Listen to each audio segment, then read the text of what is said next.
અને તેથી જ્યારે દેહના ધર્મનો આત્મા પર આરોપ કરવામાં આવે ત્યારે બધો વ્યવહાર અવિદ્યામાં જન્મ જે પણ સ્વીકારે છે. તેથી હું બ્રાહ્મણ છું, ક્ષત્રિય છું, સ્ત્રી છું, પુરુષ છું, આ પ્રકારનો વ્યવહાર જે છે કે આ પ્રકારનો શબ્દ પ્રયોગ એ અવિદ્યામાં જન્મ્યો છે એ બધા સ્વીકારે છે. અને તેથી આ બધો વ્યવહાર ત્યારે જ થાય જ્યારે માણસના દેહ સાથે તાત્વાની અંદર વ્યવહાર થાય છે ને. બધો વ્યવહાર ક્યારે થાય? દેહની અંદર અહમભાવ હોય ત્યારે. દેહમાં અહમભાવ અવિદ્યામાંથી જન્મેલો છે. મળે બધા વાદીઓ પ્રમાણે, વાદીઓ એટલે આ બધા તાત્વિક તત્વચિંતકોના મત પ્રમાણે આ બધો વ્યવહાર અવિદ્યામાંથી જન્મેલો છે. તસ્માત અસ્માકમપી તથૈવ સર્વમ અવિરુદ્ધમિત્યર્થઃ. તેથી આ બધો વ્યવહાર અવિદ્યામાંથી જન્મેલો છે બધાને સંમત હોવાને કારણે અમે પણ વ્યવહારને અવિદ્યામાંથી જન્મેલો જ માનીએ છીએ. અને તેથી એમાં કોઈ વિરોધ નથી. પરમાર્થે ચ મોક્ષે કેના વિવાદના વ્યવહાર ન અભ્યુપગમ્યતે. દરેક તત્વચિંતકો કહે છે કે પરમાર્થમાં અને મોક્ષમાં કોઈ વ્યવહાર ન હોઈ શકે, કારણ કે વ્યવહાર અવિદ્યાનું પ્રદર્શન છે અને મોક્ષમાં કોઈ પ્રકારનો અવિદ્યાનો જન્મ વ્યવહાર ન હોય એ પણ લોકો સ્વીકારે છે. મુક્ત થાય ત્યારે અવિદ્યાજન્ય વ્યવહાર ન હોય એ લોકો પણ સ્વીકારે છે. એટલે આગળ કહે છે, એટલે કયું પરમાર્થ અનભ્યુપગમાત છે. કોઈ પણ વાદીઓ આ વ્યવહારને પારમાર્થિક ગણતા નથી. બધા વાદીઓ અને અવિદ્યાજન્ય ગણે છે અને પરમાર્થમાં વ્યવહાર ન હોય એ પણ સ્વીકારે છે અને અમે પણ સ્વીકારીએ છીએ.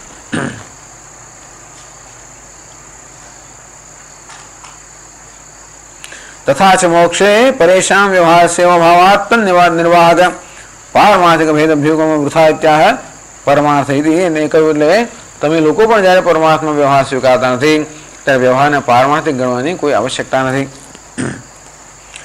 કલ્પિત ભેદ વશાદપી પૂર્વોક્ત સર્વ વ્યવસ્થા સૌસ્થ્યાત પારમાર્થિક આત્મભેદ કલ્પના પ્રમાણ પ્રયોજન શૂન્ય ઉપસંહરતી. આ બધી ચર્ચાનો હિત એનું પ્રયોજન આટલું જ છે કે કલ્પિત ભેદ વશાદપી પૂર્વોક્ત સર્વ વ્યવસ્થા સૌસ્થ્યાત. આ બધી વ્યવસ્થા, આ બધો વ્યવહાર, આ બધો ભેદનો અનુભવ, આ બધી વસ્તુઓ અવિદ કલ્પનાથી પણ થઈ શકે. આમ જેમ સાચા સર્પથી ભય જન્મે એમ આપણે ભ્રાંતિજન્ય સર્પથી પણ ભય જન્મે. આત્મા અનેક હોય તો આપણે અનેક દેખાય, અથવા અનેકતાનો ભ્રમ હોય તો પણ અનેક દેખાય. વેદાંત કહે છે આત્માની અનેકતા ભ્રમ છે. કેમ ભ્રમ છે? દેહની અનેકતાનો આરોપ આત્મા પર કરીને મનુષ્ય આત્માને અનેક માને છે, પણ આત્માની અનેકતા ભ્રમ છે. આત્મા સુખી દુઃખી હોય તો આપણે સુખ દુઃખનો અનુભવ થાય, અથવા સુખ દુઃખનો આરોપ કર્યો તો અનુભવ થાય. અને તેથી આત્મા સુખી દુઃખી અનુભવ થાય છે. મારે સુખી દુઃખી છે એવો કોઈ નિયમ નથી, પણ સુખ દુઃખ ખરેખર ઉપાધિના ધર્મ છે, એનો આત્મા પર આરોપ કરવામાં આવે છે. અને મારે હું સુખી છું, હું દુઃખી છું એ પ્રકારનો અનુભવ થાય છે. આ બધા અનુભવો ખરેખર ઉપાધિના ધર્મનો આત્મા પર અધ્યારોપ કરવાથી જન્મેલા છે. એ રીતે આ બધા અનુભવો બરોબર સારી રીતે સમજાવી શકાય એમ હોવાને કારણે આત્મા અનેક જેવી કલ્પના કરવાની કોઈ આવશ્યકતા નથી. પારમાર્થિક આત્મભેદ કલ્પના પ્રમાણ શૂન્ય પ્રયોજન શૂન્ય. એક તો આત્મા અનેક છે એવું એના માટે કોઈ પ્રમાણ નથી. એ ઉપનિષદ તો એમ નથી કહેતું કે આત્મા અનેક છે, આત્મા એક જ છે. એકો દેવ સર્વભૂતેષુ ગુણ સર્વવ્યાપી સર્વભૂતાંતરાત્મા કર્માધ્યક્ષ સર્વભૂતાધિવાસ સાક્ષી ચેતા કેવલો નિર્ગુણશ્ચ એષ સર્વેષુ ભૂતેષુ ગૂઢોત્માન પ્રકાશતે ક્ષેત્રજ્ઞમ ચાપિમામ વિદ્ધિ સર્વક્ષેત્રેષુ ભારત. આ શાસ્ત્રના બધા વચનો આત્માને એકત્વની બહુ સ્પષ્ટતાથી કહે છે. એમ જ્યારે શાસ્ત્ર કહેતા હોય, શાસ્ત્ર જે કહે છે એ જ્યારે આપણે અવિદ્યા વડે એટલે કે ભ્રમ વડે સમજાવી શકતા હોઈએ તો પછી આ શાસ્ત્ર ખોટું છે અને આત્મા અનેક છે એ પ્રકારની કલ્પના કરવાની કોઈ જરૂર નથી. ટૂંકમાં આ જે વ્યવહારની સમજ તમને આટલા ગોથા ખવડાવી રહી છે એને કારણે આ બધી તમે કલ્પના કરો છો. આવી કોઈ કલ્પનાની આવશ્યકતા નથી, કારણ કે આ બધી અનેકતા એ બ્રહ્મમાંથી જન્મી છે. આ બધો બંધ બ્રહ્મમાંથી જન્મ્યો છે, બધી અપૂર્ણતા બ્રહ્મમાંથી જન્મી છે. એ કોઈ વાસ્તવિક નથી. બંધનને, અપૂર્ણતાને કે સુખ દુઃખને કે અનેકતાને એનો અનુભવ થતો હોવા છતાં પણ એ વાસ્તવિક નથી, બ્રહ્મમાંથી જન્મી છે. ક્યાંક અનેકતા છે, ક્યાંક સુખ દુઃખ છે, પણ આત્મામાં નથી. એ ક્યાં છે? ઉપાધિમાં છે. અનેકતા ઉપાધિમાં છે, સુખ દુઃખ ઉપાધિમાં છે, અલ્પતા ઉપાધિમાં છે. અને ભ્રમને કારણે એ બધી સુખ દુઃખ અને એકતા અને અલ્પતાનો આત્મા પર આરોપ કરીને મનુષ્ય વગર મફતમાં માને છે કે હું અલ્પ છું, અનેક છું, એકલો છું, સુખી છું, દુઃખી છું. આ બધી માન્યતાઓ જ ખોટી છે. આ ખોટી માન્યતાઓને સાચી માનીને તમે એમાંથી મુક્ત થવાનો પ્રયત્ન કરો, ક્યારે મુક્ત ના થવાય. 10મો છોકરો ખોવાઈ ગયો છે, માન્યતા ખોટી છે, એને સાચી માનીને ખો તમે કર્યા કરો તો ગમે તે સાધન ઉભા કરો તો એ 10મો જડવાનો નથી. અંતે રીતે આત્માના બંધનને જો સત્યતા આપવામાં આવશે તો જે વસ્તુ અસત્ય એને સત્ય માનીએ તો ક્યારે આપણે મુક્ત થઈ જ ના શકીએ. એટલે પહેલેથી જાહેર કરવાની જરૂર છે કે આત્મા નિત્ય મુક્ત છે. ભેદ ભાવનાત સોહમિત્યસો ભાવનાભિરા ભાવની મતા કહે છે રમણ મહર્ષિ કે ભેદથી આપણે પ્રારંભ કરવો કે હું ભિન્ન છું અને ઈશ્વર ભિન્ન છે. એમ કરીને પછી ભેદને દૂર કરવા માટે માથાકૂટ કરવી કે અનેક પ્રકારના વલખા મારવા, એના કરતા સોહમ મિત્યસો અભિદા ભાવના, એ હું છું ત્યાંની શરૂઆત કરો. પાવની મતા એ સર્વદે પવિત્ર કરનારી ભાવના છે. પણ સ્વામીજી એ હું હોઉં તો પછી મારે કશું કરવાનું રહ્યું જ નહીં ને. વાત સાચી છે, પણ એ હું હોઉં એ અત્યારે શું છે, એ માત્ર ભાવનાનો વિષય છે, એ જ્ઞાનનો વિષય નથી. અંતેથી આ ભાવના જ્ઞાન બની જાય તે માટે જે કરવાની આવશ્યકતા હોય એ કરવાની જરૂર છે. અંતેથી જે આપણને અનેકતાનો કે અલ્પતાનો ભ્રમ જન્મ્યો છે એ સમજીએ, એ ભ્રમ છે એવું સમજીએ, એમાંથી મુક્ત થઈએ. પણ એ ભ્રમ છે એવું ક્યારે સમજીએ, આપણે પહેલાં સ્વીકાર્યું હોય કે હું પૂર્ણ છું અને તેથી અપૂર્ણતાનો અનુભવ ભ્રમ છે, તો જ અપૂર્ણતા ભ્રમાત્મક માનીને એને વિદ્યાથી દૂર કરવાનો પ્રયત્ન કરીએ. પણ હું અપૂર્ણ છું એમ સ્વીકારી લઈએ તો અપૂર્ણતાને દૂર કરવાનો વાસ્તવિક પ્રયત્ન થાય તો અનેક પ્રકારનો કર્મ ઉપાસના થાય. પણ એ અપૂર્ણતા જે મને સાળી રહી છે એ વાસ્તવિક નથી, પણ અવિદ્યામાંથી જન્મેલી છે. એ જ્યારે આપણે સ્વીકારીએ ત્યારે અવિદ્યાને દૂર કરવાનો પ્રયત્ન કરીએ, નહીં કે અપૂર્ણતાને દૂર કરવાનો પ્રયત્ન. 10મો ખોવાઈ ગયો છે એ અવિદ્યામાં જન્મ્યો હોય તો અવિદ્યાને દૂર કરવાનો પ્રયત્ન કરીએ, નહીં કે 10માને શોધવાનો પ્રયત્ન કરીએ. અંતે રીતે જે બંધન મને ચાલી રહ્યું છે, જે અપૂર્ણતા હું અનુભવી રહ્યો છું, એ ખરેખર ભ્રમણમાંથી જન્મેલી છે, વાસ્તવિક નથી. અંતો પછી એ ભ્રમને દૂર કરવાનો પ્રયત્ન થાય, નહીં કે અપૂર્ણતાને દૂર કરવાનો. અને ભ્રમને કેમ દૂર કરી શકાય? જ્ઞાનથી. અંતો માણસ જ્ઞાન માટે પ્રયત્ન કરે, નહીંતર બીજી બધી વસ્તુ માટે પ્રયત્ન કરે. એટલે છેલ્લે કહે છે શંકરાચાર્યજી છેલ્લા વાક્યમાં, તસ્માત આત્મભેદ પરિકલ્પના વૃથા એવ તાર્કિકૈઃ ક્રિયતે ઇતિ. તસ્માત, કારણ કે ભેદ કલ્પના પ્રમાણ પ્રયોજન શૂન્ય હતી. આ ભેદ કલ્પના માટે કોઈ પ્રમાણ પણ નથી, જોજે એનાથી કે પ્રયોજન પણ સિદ્ધ થતું નથી. અને એટલા માટે આત્મભેદ પરિકલ્પના વૃથા એવ, આત્મા અનેક છે એ પ્રકારની કલ્પના વૃથા છે, એટલે કોઈ પ્રયોજન સિદ્ધ થતું નથી, એનો કોઈ પ્રમાણ પણ નથી. વૃથા એવ તાર્કિક ક્રિયા. વિચાર કેટલા ગૂંચવાઈ ગયેલા માણસો છે. તમે વિચાર કરો, એક વસ્તુ સરળ ના સમજો તો કેટલો ગૂંચવાડો ઉત્પન્ન થાય. આ ભ્રમ છે એને સત્યતા આપીએ તો ગૂંચવાયા જ કરીએ, કોઈ દિવસ મુક્ત ના થઈએ. અને આ ભલભલા તાર્કિકો ગૂંચવાયેલા છે, બહુ બુદ્ધિમાન માણસો છે, પરંતુ એક પહેલા પેલું શરૂઆતમાં આપણે અંકગણિતનો દાખલો ગણવા માટે પેલા ક્ષ બરોબર જે કે પહેલું જ આપણે ધાર્યું હોય એ જ ખોટું હોય, પછી બધી રીત તમારી સાચી છે, રીતના તો 2 માર્ક મળે. બધા મળે 10માંથી રીતના કેટલા 2 માર્ક મળે, વધારે ના મળે, કારણ કે જવાબ ખોટો છે ને. અને બધા બહુ બુદ્ધિમાન છે. સ્વામીજી કે અમારો જમાઈ બધી રીતે સારો છે, પણ 2 જ તકલીફ છે એનામાં.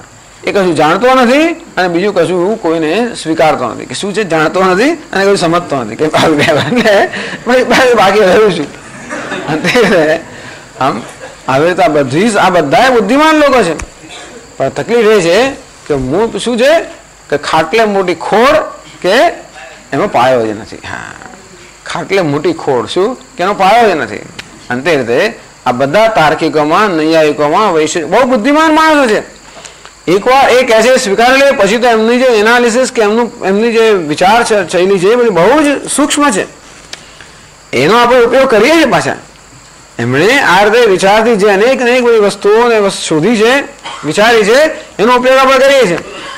પણ મોટી ખોડ છે એમનામાં પેલો પાયો જ નથી. અંતેથી આ એક ખોડ છે કે જે ખરેખર મિથ્યા છે એ લોકો સત્ય માને છે, અંતેથી ગૂંચવાયા જ કરે છે, ગૂંચવાયા જ કરે છે. એ વૃથા એવ કલ્પના તાર્કિક ક્રિયતે. આ તાર્કિક લોકો વૃથા કલ્પના કરી કરીને પોતે ગૂંચવાય છે અને બીજાને ગૂંચવાય છે પાછા. તકલીફ છે ને. અવિદ્યાવંતરે વર્તમાના સ્વયં ધીરા પંડિતમ મન્યમાના દંદ્રમ્યમાણા પર્યંતિ મૂઢા અંધેનૈવ નિયમાના યથાંધા. એક તો આંધા જે પાછળ દોરાય છે તો આંધા છે, પણ દોરનાર પણ આંધો જ છે. અંતેથી આ લોકો પોતાની માન્યતા પોતાની પાસે રાખતા હોય તો વાંધો નહીં, પણ પુસ્તકો લખે, પાછા છાપામાં લખે, ચારે બધું પ્રચાર કરે, જાહેરાત કરીને અનેક લોકોને ગૂંચવાવે. આવું થતું હોય છે ને. આ લોકો બધા વધારે હંમેશા એગ્રેસિવનેસ એમના વધારે છે, આક્રમકતા એમના વધારે હોય આવા લોકોમાં. અંતેથી એક તો બધો ભ્રમ સેવતા હોય અને ઉપરથી ચારે બાજુ પ્રચાર કરીને લોકોને પણ ગૂંચવાવતા હોય. એટલે સ્વામી એમ છે કે સ્વયં કન્ફ્યુઝડ પરાન કન્ફ્યુઝ હતી સંસ્કૃતમાં. પોતે કન્ફ્યુઝ છે, પોતે ગૂંચવાયા છે અને બીજાઓને ગૂંચવાડ્યા શું કરે? ગૂંચવાવ્યા કરે છે, બીજાઓને ગૂંચવાવ્યા કરે છે. આવું બધું છે. વૈશેષિકો, તાર્કિકો, સાંખ્યો એમાં એકવાર પડ્યા તો બહાર નીકળતા જ નથી. હજી પ્રોફેસરો આમાં પડેલા છે બધા. કેટલાય પ્રોફેસરો ન્યાયના અને તર્કના એવા પ્રોફેસરો છે અને બસ એમાં એમના અભિમાન છે કે હું તો ન્યાયનો છું, તર્કનો છું, વાંચ્યા જ કરે ને બધું કર્યા જ કરતા હોય. ક્યારે વેદાંતમાં ના આવે. કેમ ના આવે? વેદાંતમાં ડરે કે આમાં આવીશું ને ક્યાંક આપણું ખંડન જ થઈ જશે. એટલે એમના ઘણા લોકો એમ કહે કે સ્વામીજી હું એટલા માટે પ્રવચનમાં આવતો નથી, ક્લાસમાં એટલા માટે આવતો કે ક્લાસમાં આવું તો પછી હું આ બધું છોડી દઉં. ઘણા લોકો આવો દાવો કરે છે કે સ્વામીજી હું તો એટલા માટે ક્લાસમાં નથી આવતો, તો હું ક્લાસમાં આવું તો પછી ક્લાસમાં જ આવ્યા કરું, આ બધું છોડી દઉં. અંતેથી આ બધું ન છોડી દેવું પડે માટે હું ક્લાસમાં નથી આવતો. બોલો. તેમ પેલા લોકોને એમ લાગતું હશે કે અમે કદાચ વેદાંતમાં જઈશું તો આ ન્યાય તો આ બધી વસ્તુઓ જેના પાયા પર રચાયેલી છે, પાયો જ ના હોય. ઇમારત રચાયેલી છે આ નૈયાયિકોની, વૈશેષિકોની બધી ઇમારત રચાયેલી છે, પણ પાયામાં જ જરા આવી ખોટ હોય અને એ જ્યારે જાણે ત્યારે બધા આખી ઇમારત કડડભૂસ થઈ જાય. પણ લોકોને ગમતું નથી. જે પ્રકારની માન્યતા પોતે ધરાવતા હોય એ માન્યતા નષ્ટ થાય કે માન્યતા ખંડિત થાય એ અમે ગમતું નથી. કે માન્યતા જ આપણા માટે અત્યારે સલામતીનું સાધન બની રહેતું હોય છે. આમ માણસો ખરેખર પોતાની માન્યતાઓમાં જ સલામતી શોધતા હોય છે. અંતેથી એ માન્યતાનું ખંડન થાય તો મારું ખંડન થઈ ગયું અને હું સલામત બની ગયું એમ માનતા હોવાને કારણે એ માન્યતાને પકડી રાખવાની પણ એક જરૂરિયાત, ઇમોશનલ રિક્વાયરમેન્ટ કે આ માન્યતાને પકડી જ રાખવું, કારણ કે જતી રહે તો મારું શું થશે. અને એટલા માટે લોકો પોતપોતાની એક નાનકડા પેલામાં બેસી રહે અને ક્યારે બહાર જાય જ નહીં અને એમ કે બસ હું જ સાચો. અંધે નહીં એ વૃથા તાર્કિક આવી ખાલી કલ્પનાઓ કરીને તમે ગૂંચવાયેલા છો. આવી કલ્પના કરવાની કોઈ આવશ્યકતા નથી, કારણ કે આ બધી વ્યવસ્થા અમે કહીએ છીએ પ્રમાણે અવિદ્યાથી અને અધ્યારોપથી સમજાવી શકાય એમ છે.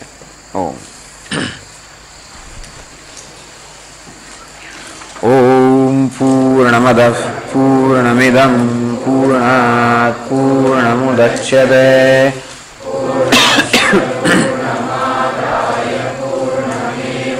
વશિષ્યતે. ઓમ શાંતિ શાંતિ શાંતિ. શંકરં શંકરાચાર્યં કેશવં બાદરાયણં સૂત્રભાષ્યકૃતૌ વંદે ભગવन्तौ પુનઃ પુનઃ. ઈશ્વરો ગુરુરાત્મેતિ મૂર્તિભેદવિભાગિને વ્યોમવદ્વ્યાપ્તદેહાય દક્ષિણામૂર્તયે નમઃ.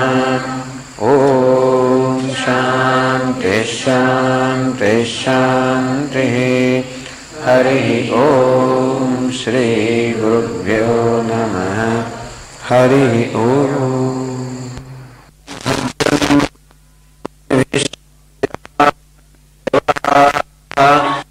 ભદ્રં પશ્યજત્રા સ્થિરૈરંગૈઃ વ્યશેમ દેવૈતયદાયો. સ્વસ્તિ ન ઇન્દ્રો વૃદ્ધશ્રવા સ્વસ્તિ નઃ પૂષા વિશ્વવેદાઃ સ્વસ્તિ નસ્તાર્ક્ષ્યો અરિષ્ટનેમિઃ स्वस्ति नो बृहस्पतिर्दधातु। ॐ शान्ति शान्ति शान्तिः। ॐ यो ब्रह्माणं विदधाति पूर्वं यो वै वेदांश प्रणोति तस्मै तम् हदेवमात्मबुद्धिप्रकाशम् मुमुक्षुर्वै शरणमहं प्रपद्ये। ॐ शान्ति शान्ति शान्तिः। ॐ नमो ब्रह्मादिभ्यो ब्रह्मविद्या सम्प्रदायकर्तृभ्यो वंशर्षिभ्यो महद्भ्यो नमो गुरुभ्यः। सर्वोपप्लवरहितप्रज्ञानघनः प्रत्यगर्थो ब्रह्मैवाहमस्मि ब्रह्मैवाहमस्मि। ॐ नारायणं पद्मभवं वसिष्ठं शक्तिं च तत्पुत्रपराशरं च व्यासं शुकं गौरपदं महान्तं गोविन्दयोगीन्द्रमथास्य मथास्य पद्मपादं च हस्तामलकं च शिष्यं तन्तोटकं वार्तिककारमन्यानस्मद्गुरून् सन्ततमानतोऽस्मि। श्रुतिस्मृतिपुराणानाम् आलयं करुणालयं नमामि भगवत्पादं शङ्करं लोकशङ्करं शङ्करं शङ्कराचार्यं केशवं बादरायणं सूत्रभाष्यकृतौ वन्दे भगवन्तौ पुनः पुनः। ईश्वरो गुरुरात्मेति मूर्तिभेदविभागिने व्योमवद्व्याप्तदेहाय दक्षिणामूर्तये नमः। ॐ प्रज्ञानां शुप्रतानै स्थिरचरनिकरव्यापिभिर्व्याप्य लोकान् भुक्त्वा भोगान् स्तविष्टान् पुनरपि धिषणोद्भासितान् कामजन्यान् पीत्वा सर्वान् विशेषान् स्वपिति मधुरमुं मायया भोजयन् माया संख्यातुरीयं परममृतमजं ब्रह्म यत्तन्नतोऽस्मि। यो विश्वात्मा विधिय विषयान् प्राश्य भोगान् स्तविष्टान् पश्चाच्चान्यान् स्वमति विभवान् ज्योतिषा स्वेन सूक्ष्मान् सर्वानेतान् पुनरभिशनैः स्वात्मनि स्थापयित्वा हित्वा सर्वान् विशेषान् विगतगुणगणः पात्वसौ नस्तुरीयः।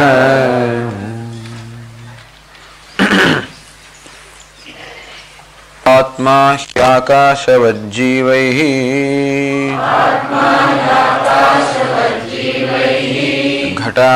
घटाकाशैरिवोदितः घटादिवच्च संघातैः जाता वेतन्निदर्शनम् घटादिषु प्रलीनेषु घटाकाशादयो यथा आकाशे संप्रलीयन्ते तद्वज्जीवा इहात्मनि यथैकस्मिन् घटाकाशे रजो धूमादिभिर्युते न सर्वे संप्रयुज्यन्ते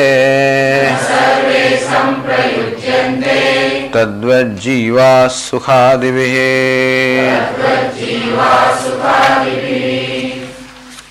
आत्मा ही आकाशवत, आत्मा आकाशवत आकाश સમાન છે એટલે અર્થાત આત્માને સમજવા માટે આકાશ એક દૃષ્ટાંત છે।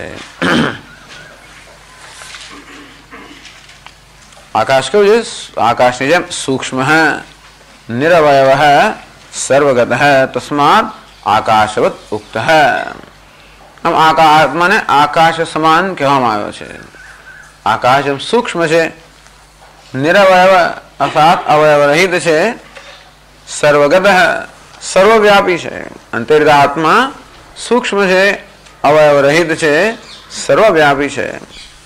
અલબત્ત આત્માની સર્વવ્યાપકતા આકાશની સર્વવ્યાપકતા કરતા કંઈક ભિન્ન છે। આકાશની સર્વવ્યાપકતા માત્ર દેશની દ્રષ્ટિએ છે કે કાળની દ્રષ્ટિએ છે, પરંતુ આત્માની સર્વવ્યાપકતા એનાથી કંઈક વિશિષ્ટ છે। આકાશની પણ જ્યાં પહોંચ ન હોય ત્યાં પણ આત્મા છે। આમ જ્યાં આકાશની ત્યાં જ પહોંચ હોઈ શકે જ્યાં કાળની પણ પહોંચ હોય, મનની જ્યાં પહોંચ હોય, કારણ કે આકાશ એ મનનું સર્જન છે। જ્યાં મન ના હોય ત્યાં આકાશ હોતો નથી, જેમ કે સુષુપ્તિમાં। પણ જ્યાં આકાશ પણ ન હોય, મન પણ ન હોય, ત્યાં પણ જે વિદ્યમાન વિદ્યમાન છે એ આત્મા સર્વગત હે, સર્વવ્યાપી છે।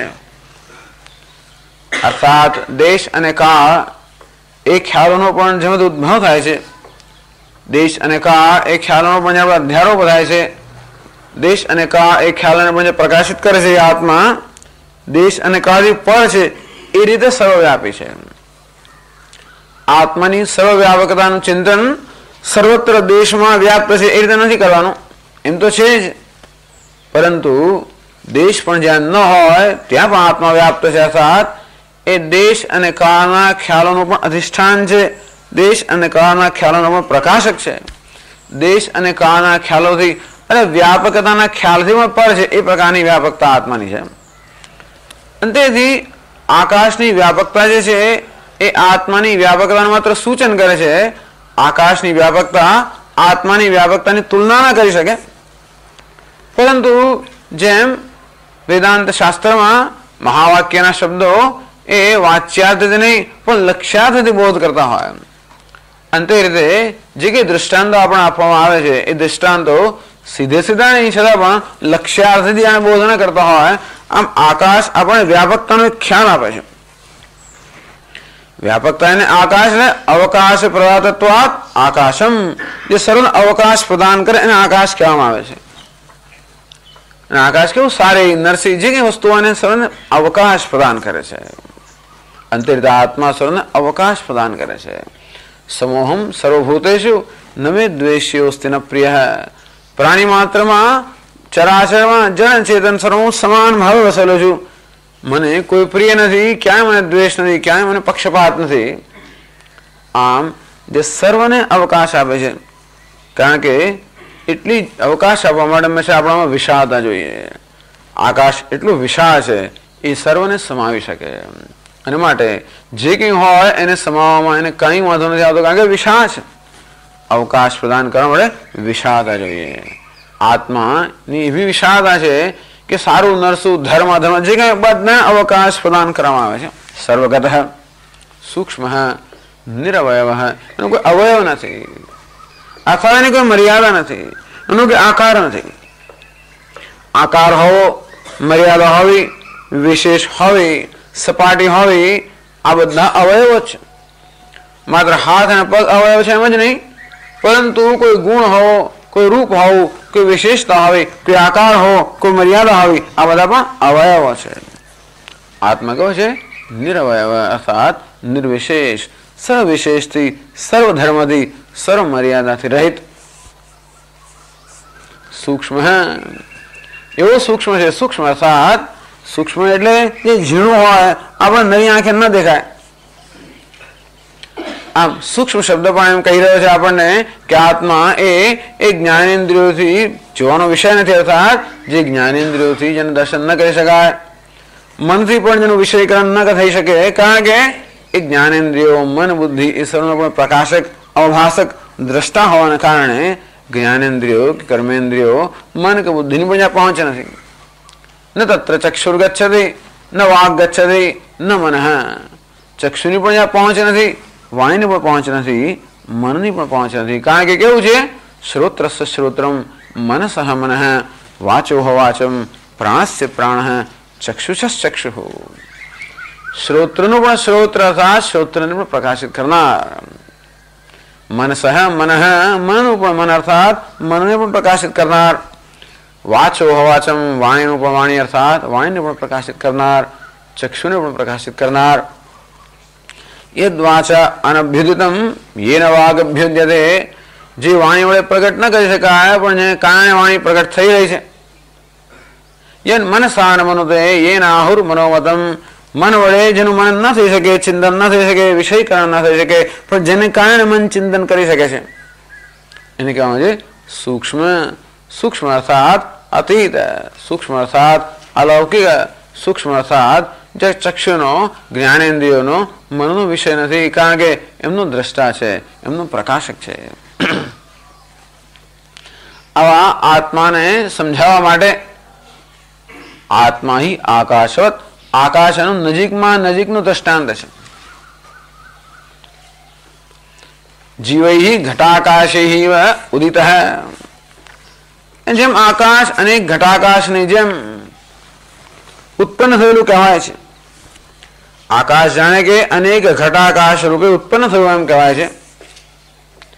આપણે જાણીએ છીએ કે વાસ્તવમાં ઘડાઓની ઉત્પત્તિ થતી હોય છે, અને છતાં પણ એક ઘડારૂપી ઘડારૂપી ઉપાધિ પર આપણું ધ્યાન કેન્દ્રિત થયું હોવાને કારણે આપણે એમ લાગે છે કે જાણે કે ઘટાકાશની ઉત્પત્તિ થઈ.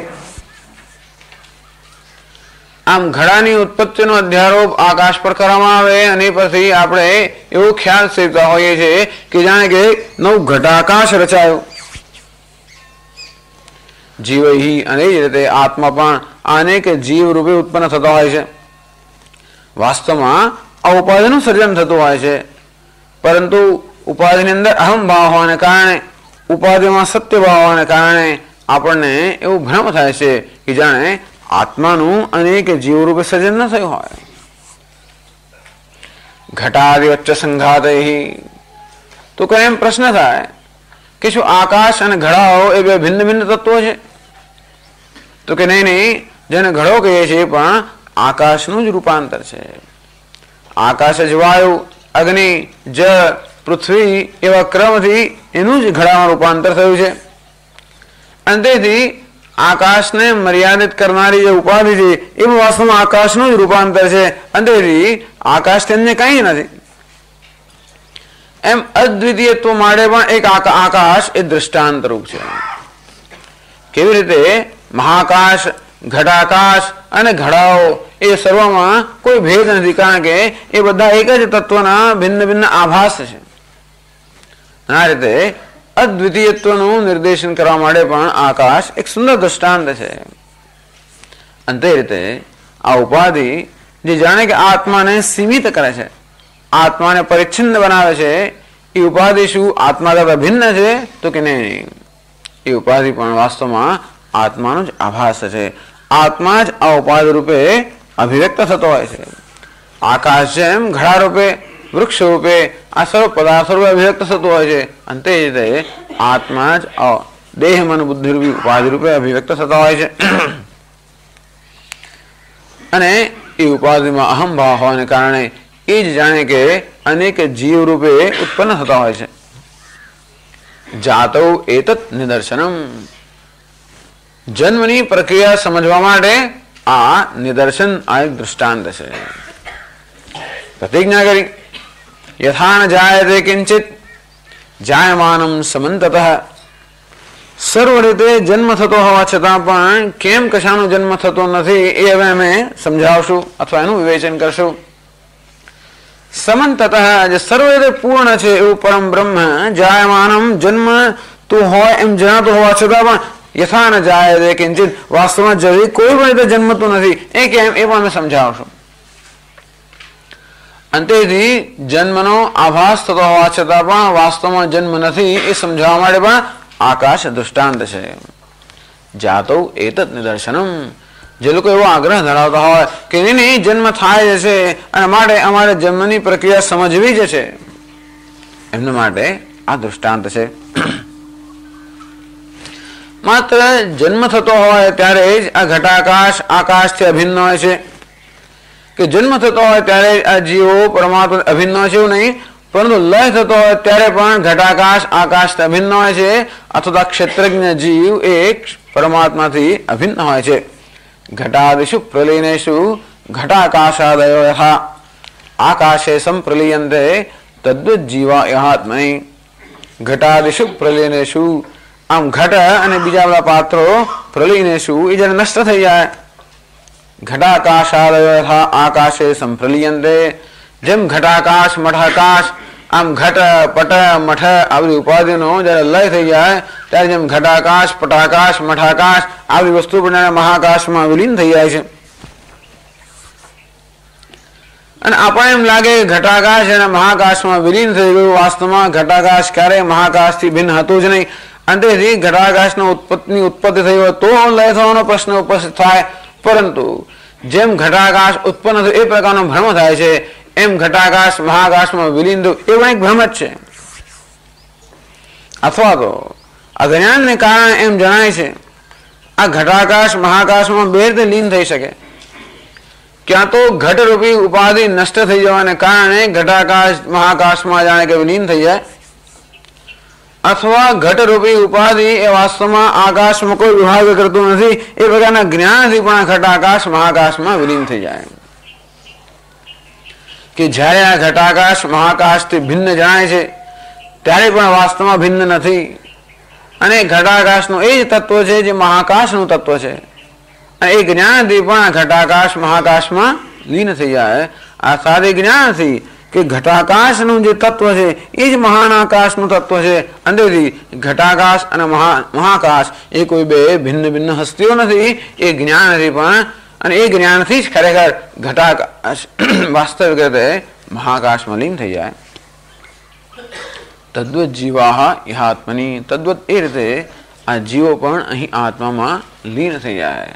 અર્થાત જેને ક્ષેત્રજ્ઞ કહેવામાં આવે છે, જેને જીવ કહેવામાં આવે છે, એ પણ વાસ્તવમાં આ શુદ્ધ ચૈતન્યથી અન્ય કાંઈ જ નથી.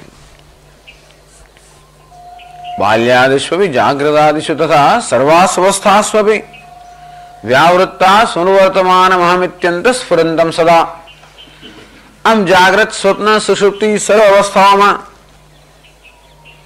કે બાલ્યાવસ્થા યુવાવસ્થા વૃદ્ધાવસ્થા સર્વદેહની અવસ્થાઓમાં, કે સુખ દુઃખ કર્તૃત્વ ભોક્તૃત્વ મનની અવસ્થાની અંદર પણ વ્યાવૃત્તાસુ અનુવર્તમાનમ, આ સર્વ અવસ્થાઓ બદલાતી રહેતી હોવા છતાં પણ જે અનુવર્તમાન છે એ સર્વ અવસ્થાની અંદર જે એક સમાન છે. સર્વ બદલાતી અવસ્થાની અંદર પણ જે બદલાયા વગરનો છે. અહમ ઇતિ અંતઃ સ્ફુરંતમ, જે સતત અંતરમાં અહમ અહમ એ રીતે સ્ફુરી રહ્યો છે, એ પરમાત્મા એ માત્ર શુદ્ધ ચૈતન્ય છે. જાગ્રત સ્વપ્ન અને સુષુપ્તિ એ ભિન્ન ભિન્ન અવસ્થાઓની પસાર થઈ રહેલો આ પરમાત્મા આત્મા, વિશ્વ તૈયસ પ્રાજ્ઞ આ ભિન્ન ભિન્ન વેશ ધારણ કરેલો આત્મા વાસ્તવમાં આ સર્વ વેશથી રહિત છે. વાસ્તવમાં વેશથી રહિત, વેશને પ્રકાશિત કરનાર, વેશને સત્તા અને સ્ફૂર્તિ પ્રદાન કરનાર માત્ર સત્તા સ્ફૂર્તિ સ્વરૂપ શુદ્ધ ચૈતન્ય છે. યસ્યૈવ સ્ફુરણમ સદાત્મકમ સત કલ્પાર્થકમ ભાસતે, જેનું સ્ફુરણાત્મક સત આ સમગ્ર નામ રૂપાત્મક જગત રૂપે ભાસી રહ્યું છે.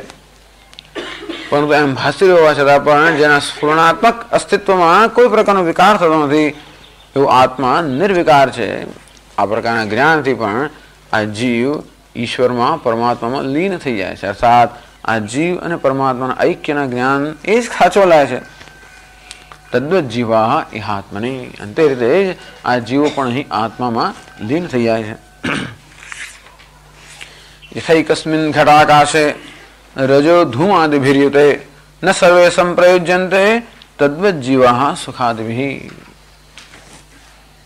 અને ક્યાંક પ્રશ્ન થાય કે જો આત્મા એક જ હોય તો કેમ બને છે કે એક માણસ સુખી છે અને બીજો દુઃખી છે, એક કર્મ કરી રહ્યો છે અને બીજો ફળ ભોગવી રહ્યો છે? આમ સર્વત્ર જીવોની અંદર આત્મા ભિન્ન ભિન્ન વિશિષ્ટતા વાળો, ભિન્ન ભિન્ન પ્રવૃત્તિ વાળો, ભિન્ન ભિન્ન ધર્મ વાળો જણાય છે. આત્મા એક જ હોય તો શા માટે આત્મા સર્વ જીવોમાં ભિન્ન ભિન્ન વેશ વાળો અથવા ભિન્ન ભિન્ન ધર્મ વાળો હોય એમ કેમ જણાય છે? યથા એકસ્મિન ઘટાકાશે રજો ધૂમાદિભિ યુતે ન સર્વે સંપ્રયુજ્યન્તે. જેમ એક ઘટાકાશ ક્યાં રજથી, ધૂળથી, ધુમાડાથી મલિન થયું હોય તો કે બીજા બધા ઘટાકાશ એ રીતે મલિન થતા નથી હોતા. અથવા એક ઘટાકાશ જે રીતે સુગંધિત સુગંધિત થયું હોય અને તેથી બીજા બધા ઘટાકાશો કોઈ સુગંધિત થતા નથી. અર્થાત આકાશની એકતા હોવા છતાં પણ કેવી રીતે એક ઘટાકાશની અંદર આ પ્રકારનું પરિવર્તન આવતું જણાતું હોવા છતાં પણ બીજા ઘટાકાશમાં કોઈ પરિવર્તન આવતું નથી, અથવા બીજા બધા ઘટાકાશોમાં થતું પરિવર્તન અન્ય ઘટાકાશો કરતા સ્વતંત્ર હોય છે. એક જ કારણસર કે ઘટાકાશમાં કોઈ વાસ્તવિક પરિવર્તન આવતું જ નથી. અર્થાત આ ધુમાડો હોય કે ધૂળ હોય કે રજ હોય કે મલિનતા હોય એ કે ખરેખર કોઈ ઘટાકાશનો ધર્મ નથી, પરંતુ એ ઘટનો કે ઘટમાં રહેલા વાયુનો ધર્મ છે. અંતેથી ઘટાકાશ જ્યારે મલિન જણાય ત્યારે પણ વાસ્તવમાં મલિન નથી, કારણ કે ઉપાધિની મલિનતાનો આ ઘટાકાશ પર અધ્યારોપ કરવામાં આવ્યો હોય છે અને તેથી આપણે માની લઈએ છીએ કે ઘટાકાશ મલિન થયું. અંતેથી આકાશ એક છે અને નિર્લેપ છે, અસંગ છે. અંતેથી ઉપાધિના કોઈ પણ ગુણ કે દોષથી ક્યારેય લેપાયમાન થતું નથી. પરંતુ જે રીતે અજ્ઞાની પુરુષ આ ઉપાધિની મલિનતાને ઘટાકાશની મલિનતા માની લે છે અને પછી એવો આગ્રહ રાખે છે કે આકાશ એક હોય તો શા માટે બધા ઘટાકાશમાં એ જ પ્રકારનો ધર્મ એક સાથે હોતો નથી? પરંતુ જ્યારે એક ઘટાકાશને મલિન માને છે ત્યારે પણ એ ઘટાકાશ મલિન હોતું નથી. ઘટાકાશ તો નિત્ય શુદ્ધ જ હોય છે. અને તેવી રીતે જેમ આ ઘટાકાશ એ આ પ્રકારની વિવિધતા, આ બધા ઘટાકાશોમાં રહેલી વિવિધતા સમજાવવા માટે જેમ આ આકાશ દૃષ્ટાંત છે, અને તેવી રીતે આ બધા જીવોમાં રહેલી વિવિધતા સમજાવવા માટે કે એક જીવ સુખી હોય, બીજો જીવ દુઃખી હોય, એક જીવ કર્મ કરતો હોય, બીજો જીવ ફળ ભોગવતો હોય, આમ જીવો જે ભિન્ન ભિન્ન ધર્મોનું પ્રદર્શન કરતા હોય છે એ ભેદને સમજાવવા માટે આ આકાશ દૃષ્ટાંત છે. કારણ કે જ્યારે જીવને સુખી દુઃખી કે કરતા ભોગતા માની લેવામાં આવ્યો ત્યારે પણ જીવ એવો નથી. આ જીવાત્મા નિર્લેપ છે, અસંગ છે, નિત્ય શુદ્ધ છે, નિત્ય મુક્ત હોવાને કારણે જ્યારે એ સુખી દુઃખી કરતા ભોગતા પુરુષ સ્ત્રી એમ માની લેવામાં આવે છે ત્યારે પણ એવું નથી. જો ખરેખર એ જીવા એ આત્મા સુખી દુઃખી થઈ ગયો હોત તો આપણે એવી અપેક્ષા રાખી કે બધા આત્મા સુખી દુઃખી થઈ ગયા હોવા જોઈએ. પરંતુ આ સુખીપણું કે દુઃખીપણું એ ક્યારેય આત્માનો ધર્મ નથી, એ માત્ર ઉપાધિના જ ધર્મ છે. અને ઉપાધિના ધર્મનો આત્મા પર અધ્યારોપ થતો હોવાને કારણે એ પ્રકારનો ભ્રમ મનુષ્ય સેવતા હોય છે કે હું સુખી થયો, હું દુઃખી થયો. અને તેથી એકનું સુખીપણું જ્યારે બીજાના સુખીપણાને સમાન ન હોય ત્યારે એવું માનવાની આવશ્યકતા નથી કે બધા આત્મા ભિન્ન ભિન્ન છે, માત્ર બધાના ભ્રમ ભિન્ન ભિન્ન છે, બસ એટલું છે. અર્થાત એક એવો ભ્રમ સેવે છે કે હું સુખી છું, બીજો એવો ભ્રમ સેવે છે હું દુઃખી છું, ત્રીજો એવો ભ્રમ સેવે છે હું કરતા છું, ચોથો એવો ભ્રમ સેવે છે હું ભોગતા છું. આમ ભ્રમના ભેદને આત્માના ભેદ માની લેવાની જરૂર નથી. તેથી જે લોકો આ વ્યાવહારિક ભેદને સમજાવવા માટે આત્મા ભેદની કલ્પના કરે છે એ કલ્પનાનું કોઈ પ્રમાણ પણ નથી, એ કલ્પનાનું કોઈ પ્રયોજન પણ નથી. અર્થાત આવી કલ્પના કર્યા પછી પણ તમે ખરેખર કોઈ વ્યવસ્થાને સમજાવી શકતા નથી અને આવી કલ્પના કરવા માટે તમારી પાસે કોઈ શાસ્ત્રનું પણ પ્રમાણ નથી, એ કોઈ અનુભવનું પણ પ્રમાણ નથી. કોઈ માણસ આત્માની અનેકતા અનુભવી શકે નહીં. જે અનેકતા આપણે અનુભવીએ છીએ એ માત્ર દેહની કે ઉપાધિની અનેકતા જ અનુભવતા હોય છે. કારણ કે આત્મા ક્યારે પણ આપણા જ્ઞાનનો વિષય બની ન શકે. આત્મા ક્યારે પણ ઇન્દ્રિયોનો કે મનનો વિષય ન બની શકે. અંતેથી હું જ્યારે એમ માનું છું કે આત્માની અનેકતા અનુભવી રહ્યો છું, ત્યારે વાસ્તવમાં હું આત્માની અનેકતા અનુભવી રહ્યો નથી હોતો. હું માત્ર ઉપાધિની અનેકતા જ અનુભવી રહ્યો હોઉં છું. અંતેથી આવી ઔપાધિક અનેકતાને નો આરોપ આત્મા પર કરીને માણસો એમ માની લે છે કે આત્મા અનેક છે, અને પછી આત્માની એ અનેકતા સમજાવવા માટે અનેક પ્રકારની કલ્પનાઓ કરતા હોય છે. સાંખ્ય લોકો એમ કલ્પના કરે કે આત્મા અનેક છે અને પ્રકૃતિ એક છે, પણ આત્મા નિત્ય શુદ્ધ છે પણ અનેક છે. ત્યારે વૈશેષિકો એવી કલ્પના કરે કે આત્મા સુખી દુઃખી એ બધા ધર્મવાળો છે. આવી કલ્પનાની કોઈ આવશ્યકતા નથી, કારણ કે આવી કલ્પનાઓ કર્યા સિવાય પણ આપણે આ વ્યવસ્થા બહુ સારી રીતે સમજાવી શકીએ છીએ કે આ બધો ભેદ આત્મામાં નથી, ઉપાધિમાં છે. અને આત્મા વિશે જે સુખીપણાના દુઃખીપણાના ખ્યાલ સેવામાં આવે છે એ સર્વ ખ્યાલ અધ્યારોપને કારણે છે, નહીં કે આત્માનો એ વાસ્તવિક ધર્મ છે. અને આ રીતે ઘણી લાંબી ચર્ચાથી આ બધું સમજાવવામાં આવ્યું. તસ્માત આત્મભેદ પરિકલ્પના વૃથાએવ તાર્કિકૈ ક્રિયતે ઇતિ. અંતેથી આ કારણથી આત્મભેદ પરિકલ્પના, આત્મા અનેક છે એ પ્રકારની કલ્પના તાર્કિકૈ વૃથા ક્રિયતે. વૃથા એટલે પ્રમાણ પ્રયોજન શૂન્યતા. એ કલ્પનાનું પ્રમાણ પણ નથી, એ કલ્પનાથી કોઈ પ્રયોજન પણ સિદ્ધ થતું નથી. મગર મફતની વૃથા આ લોકો આવી કલ્પના કરે છે. અંતેથી એ કલ્પનાને કોઈ જાતની મહત્વ આપવાની આવશ્યકતા નથી. હવે 138મા પાના પર 6ઠ્ઠો શ્લોક.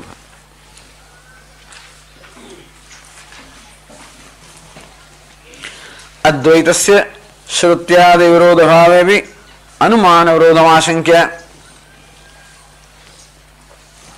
હવે આ બધા ચર્ચાઓથી સિદ્ધ કર્યું કે અદ્વૈતને શ્રુતિ સાથે કે પ્રત્યક્ષ સાથે કોઈ વિરોધ નથી.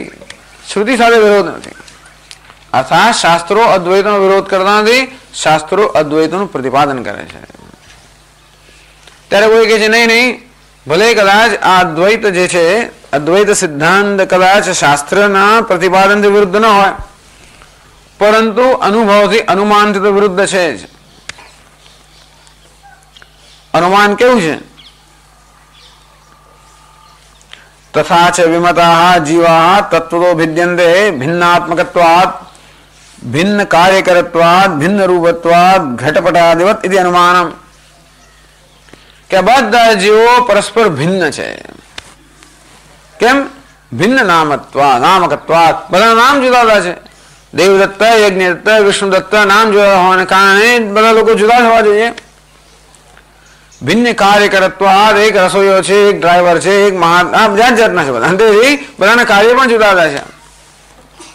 ભિન્ન રૂપત્વાદ, એક ઊંચો છે, એક નીચો છે, એક લાંબો છે, એક પહોળો છે, એક ગોરો છે, એક કાળો છે. અંતેથી ગૌર કૃષ્ણ ઇત્યાદિ રૂપ વ્યવહાર, એક ગોરો છે, એક કાળો છે, આ બધાના રૂપ જુદા જુદા છે. પાચક પાઠક, એક રસોઈયો છે, એક પાઠક છે, આ બધાના કર્મ જુદા જુદા છે. દેવદત્ત, યજ્ઞદત્ત, આ બધાના નામ જુદા જુદા છે. આમ બધા વ્યવહારમાં નામ જુદા છે, ક્રિયા જુદી છે, રૂપ જુદા છે. અંતેથી જેમ ઘડો અને વસ્ત્ર એક સમાન નથી. ઘડાનું નામ જુદું છે, ઘડાનું કાર્ય જુદું છે, પાણી ભરવું કે પાણી લાવવું. અને ઘડાનું રૂપ જુદું છે, તો કે ગોળાકાર હોવું, મોટું એનું પેટ હોવું. અને વસ્ત્ર છે, એનું નામ પણ જુદું છે. વસ્ત્રનું કાર્ય પણ, વસ્ત્રનું નામ છે વસ્ત્ર, વસ્ત્રનું કાર્ય જુદું છે, તો કે આચ્છાદન કરવું. અને વસ્ત્રનું વળી રૂપ પણ જુદું છે, કે સફેદ હોય ગમે તે હોય. અંતેથી આમ નામ, રૂપ અને કાર્ય જ્યાં ભિન્ન હોય ત્યાં આપણે વસ્તુને ભિન્ન કહેતા હોઈએ છીએ. કેમ આને હું વસ્ત્ર કહું છું, કેમ આને ટેબલ કહું છું, કેમ આને પુસ્તક કહું છું, કેમ પેલાને ઘડો કહું છું, કેમ આને રૂમ કહું છું, કેમ આના જુદા નામ, કેમ બધાને જુદું કહીએ છીએ? કારણ કે બધાના નામ, રૂપ અને કાર્ય જુદા જુદા છે. અર્થાત જ્યાં નામ રૂપ અને કાર્યની ભિન્નતા હોય ત્યાં વસ્તુની ભિન્નતા હોવી જોઈએ. અનુભવ શું કહે છે? જ્યાં નામની રૂપની અને ક્રિયાની ભિન્નતા છે ત્યાં વસ્તુની પણ ભિન્નતા હોવી જોઈએ. અને તેથી આત્માની પણ આવી વિભિન્નતા છે. આત્માના પણ નામ દેવદત્ત યજ્ઞદત્ત, આત્માના પણ રૂપ ગૌરહ કૃષ્ણ, આત્માને પણ ક્રિયાઓ પાઠક પાચક, પાઠક એટલે પાઠ કરનાર, પાચક એટલે રસોઈ કરનાર. આમ આમાં પણ નામ રૂપ અને ક્રિયાઓ ભિન્ન ભિન્ન હોવાને કારણે અને પ્રત્યેકના નામ રૂપ અને ક્રિયા ભિન્ન ભિન્ન હોવાને કારણે આત્મા એટલે અનેક અસંખ્ય છે. અનુમાન કર્યું એટલે કે ભલે શ્રુતિ એમ કહેતી હોય કે એકો દેવ સર્વભૂતેષુ ગૂઢ, આમ દેવ એક જ છે એવું ભલે શ્રુતિ કહે, પરંતુ અનુભવથી અમે અનુમાન કર્યું છે કે આત્મા અનેક છે. એમ સરળતા છે તો વ્યવહાર બહુ સરળતાથી સમજાવી શકાય. યથા આત્મભેદવાદે તદ્ભેદ નિમિત્ત રૂપાદિ વ્યવહાર તથા એકસ્મિન્નેવ આત્મની આત્મૈક્ય પક્ષે રૂપાદિ ભેદ વ્યવહાર ન ઉપદ્યતે. આત્માની અનેકતા આપણે સ્વીકાર લઈએ તો આ બધો રૂપ જુદા, નામ જુદા, ક્રિયાઓ જુદી, આ બધો વ્યવહાર બહુ સરળતાથી સમજાવી શકાય. મેં કહ્યું ગઈકાલે આપણે ચર્ચા કરી કે આપણે આપણા વ્યવહારિક જીવનને પણ બરોબર સમજવાની જરૂર છે. વ્યવહારિક જીવનને બરોબર ન સમજ્યા હોઈએ તો આપણે પરમાર્થને પામી ન શકીએ. કારણ કે ત્યારે જ આપણે વ્યવહાર પ્રત્યે ત્યારે જ વૈરાગ્ય હોય, વ્યવહાર પ્રત્યે ત્યારે જ આપણે અસંગતા હોય, વ્યવહારથી ત્યારે જ આપણે છૂટી શકીએ જ્યારે વ્યવહારની સાથે આપણે બરોબર હિસાબ પતાવેલો હોય, અર્થાત વ્યવહારને આપણે યોગ્ય રીતે સમજ્યા હોય ત્યારે. અને વ્યવહારને નહીં સમજવાથી એ અંદર કોઈ ને કોઈ રીતે ખટક્યા જ કરવાનું. અને એટલા જ માટે આવી ચર્ચાઓ છે કે આપણો વ્યવહારમાં તો આટલી વિવિધતા છે, અને તેથી આ વ્યવહારમાં આટલી વિવિધતા જ્યારે હોય, આત્માની આટલી વિવિધતાનો જ્યારે અનુભવ થતો હોય, અને તો પછી આત્મા એક છે એમ કેમ કહી શકાય? અને એટલા માટે એવી બધી વ્યવસ્થાઓ આપણે સમક્ષ પ્રસ્તુત કરવામાં આવે છે કે એ વ્યવસ્થાઓથી આપણે આપણા વ્યવહારને બરોબર સમજાવી શકીએ. જો તમે આત્માની એકતા માનો તો ક્યારે પણ વ્યવહારને સમજાવી ન શકો. કે આત્મા જો એક હોય તો શા માટે બધા જુદા નામ આપીએ છીએ? આત્મા એક જ હોય તો કેમ બધાના જુદા જુદા રૂપ છે? આત્મા એક હોય તો કેમ જુદા બધા કાર્ય છે? અને તેથી જેવી રીતે આત્માની અનેકતા માનવાથી આ નામ રૂપ અને કાર્યમાં રહેલો ભેદ જેમ સરળતાથી સમજાવી શકાય, તે રીતે આત્માની એકતા માનવાથી આ નામ રૂપ કાર્યનો ભેદ સમજાવી ન શકાય. અને માટે અમે કહીએ છીએ કે બધાના નામ જુદા છે, બધાના રૂપ જુદા છે, બધાના કાર્ય જુદા છે, માટે આત્મા પણ જુદા છે, આત્મા પણ અનેક છે. આવું અનુમાન પ્રસ્તુત કરે છે અને પછી એનું ખંડન કરે છે. અનુમાન ગૌડપાદાચાર્ય પ્રસ્તુત નથી કરતા, એ એવી અપેક્ષા રાખે છે કે અનુમાન આપણે સમજીએ. પણ આપણા પર કૃપા કરીને શંકરાચાર્ય મહારાજ અનુમાન પ્રસ્તુત કરે છે અને પછી આ શ્લોક કેવી રીતે એ અનુમાનનું ખંડન કરે છે એ સમજાવે છે. 6થા શ્લોકમાં કહે છે રૂપ કાર્ય સમાખ્યાશ્ચ ભિદ્યન્તે તત્ર તત્ર વૈ આકાશસ્ય ન ભેદોસ્તિ તદ્વજ્જીવેષુ નિર્ણયઃ.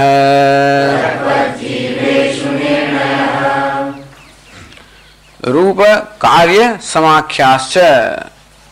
રૂપ એટલે રૂપ, કાળો ધોળો વગેરે. કાર્ય એટલે કાર્ય ક્રિયા, કયું પાચક પાઠક વગેરે, ડ્રાઈવર. સમાખ્યાશ્ચ નામ, આખ્યા એટલે કે નામ. ભિદ્યન્તે તત્ર તત્ર વૈ. વ્યવહારની અંદર આ બધા નામ રૂપ અને કાર્ય બધા સર્વત્ર ભિન્ન ભિન્ન હોય છે. એક જ દ્રષ્ટાંત એમાં કહ્યું છે એટલે એ દ્રષ્ટાંત ચાલુ રાખશે. આત્મા આકાશવત. આત્મા કયો છે? આકાશ સમાન છે. જેમ વૈતથ્ય પ્રકરણમાં દ્રષ્ટાંત કીધું સ્વપ્ન, એ દ્રષ્ટાંત બધું સમજાવવામાં આવ્યું. જેમ જાગૃતનું અને જગતનું મિથ્યાત્વ સમજાવવામાં આવ્યું, તેમ આકાશના દ્રષ્ટાંતથી આત્માનું એકત્વ સમજાવે છે. આકાશસ્ય ન ભેદોસ્તિ. આમ ઘટ પટ મઠ અપવરક, આ ભિન્ન ભિન્ન જે એન્ક્લોઝર્સ તો ભિન્ન ભિન્ન જે આવરણ હોય છે એમાં રહેલા આકાશના નામ પણ જુદા જુદા હોય છે, એ બધા આકાશના કાર્ય પણ જુદા હોય છે, એ આકાશના આકાર પણ જુદા હોય છે, અને છતાં આકાશસ્ય ન ભેદોસ્તિ, આકાશ તત્વમાં કોઈ ભેદ નથી હોતો. તત્વ જીવેશુ નિર્ણય હૈ. અંતે રીતે આ જીવોના પણ નામ જુદા જુદા હોય, રૂપ જુદા જુદા હોય, કાર્ય જુદા જુદા હોય, છતાં પણ જીવનું તત્વ છે એમાં કોઈ ભેદ નથી હોતો. इति निर्णय कृतः बुद्धिमद्भिः निर्णय कृतः. આ પ્રકારનો નિર્ણય બુદ્ધિમાન લોકોએ કરેલો છે. આવું ગૌડપાદાચાર્ય એટલે એવા કેવા બુદ્ધિમાન છે. ગૌડપાદાચાર્ય જ્યારે એમ કહે કે બુદ્ધિમાન મનુષ્યો નિર્ણય કર્યો છે ત્યારે કેવા બુદ્ધિમાન લોકો હશે. પણ આ નમ્રતા છે હંમેશા. અમારો નિર્ણય જેવું કહેવાનું કરતા આ બુદ્ધિમાન મનુષ્યનો મનીષીઓનો નિર્ણય છે. ભગવાન પણ એવું કહેતા હોય છે ઘણી વાર. તો શ્લોક વ્યાવર્ત્યામ આશંકામ આહ. આ શ્લોક જે શંકાનો ઉત્તર આપે છે, શંકા પહેલા શંકરાચાર્યજી પ્રસ્તુત કરે છે અને પછી કેવી રીતે આ શ્લોક એ શંકાનો ઉત્તર આપે છે સમજાવે છે. કથમ પુનઃ ઇતિ. કથમ પુનઃ આત્મભેદ નિમિત્ત ઇવ વ્યવહારઃ એકસ્મિન આત્મની અવિદ્યાકૃતઃ उपपद्यते इति. प्रश्न कथम पुनः केवी રીતે વળી આત્મભેદ નિમિત્ત એવો વ્યવહાર હે. આ બધો વ્યવહાર જે જાણે કે આત્મા અનેક હોય એ પ્રકાર થઈ રહ્યો છે. આત્મભેદ નિમિત્ત ભેદ એટલે કે ભિન્નતા એટલે દ્વૈત. આમ આત્મા અનેક છે એ પ્રકારે જે અનેક હોય એ રીતે જે વ્યવહાર થઈ રહ્યો છે એ એકસ્મિન આત્મની કથમ ઉપદ્યતે. એ આત્મા એક જ હોય તો આ પ્રકારનો આત્મા ભિન્ન ભિન્ન હોય એ પ્રકારનો જે વ્યવહાર છે એ આત્મા એક હોય તો વ્યવહાર કેવી રીતે શક્ય બને કે કેમ સમજાવી શકાય. અવિદ્યાકૃત. આપ કહી રહ્યા છો કે અવિદ્યાથી આ જન્મેલો છે, પરંતુ અવિદ્યાથી પણ જન્મેલો હોય તો પણ આ વ્યવહાર જે અનેક આત્માની અપેક્ષા રાખે છે એ જ પ્રકાર એ જ વ્યવહાર આત્મા એક જ હોય તો કેમ સમજાવી શકાય એવો પ્રશ્ન થાય છે. घटाकाशादिषु अनैकांतिकत्वं विवक्षित्वा श्लोकाक्षराणि व्युत्पादयति. તમે જે અનુમાન કહ્યું અનુમાનમાં અનૈકાંતિકત્વ દોષ બતાવે છે કે તમે જે અનુમાન કહ્યું એ બધે લાગુ પડતું નથી. આવો દોષ બતાવે. ઓમ નમો નારાયણ.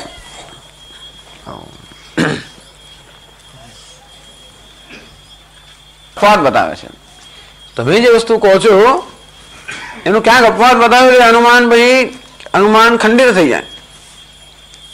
આપણે ઘણા નિયમો બતાવતા હોઈએ પણ નિયમોનો અપવાદ બતાવી દઈએ એટલે તરત ઘણા મા બાપ જે બહુ રહ્યા નિયમો બતાવે. અમે આમ કરતા તમે ફલાણું કરતા ને પેલું આમ કરતા તમારે આમ કરવું જોઈએ એમ કરે ને તરત બાળકો એક નિયમનો અપવાદ બતાવે એટલે તરત પેલું ખંડિત થઈ જાય અનુમાન. તારા જેવો જયારે હું હતો ત્યારે તો શું કરતો હતો, કેટલા બધા પૈસા કમાતો હતો આમ તેમ. તરત પેલો દીકરો પિતાજી તમારા જેવો હતા પંડિત નહેરુ પ્રાઇમ મિનિસ્ટર એમ કહી રહ્યા એટલે એનું અનુમાન ખંડિત થઈ ગયું. અનૈકાંતિકત્વ બતાવે. આવી રીતે તમે એટલે કે અનેકતા હોય તો જ અનેકનો વ્યવહાર થાય.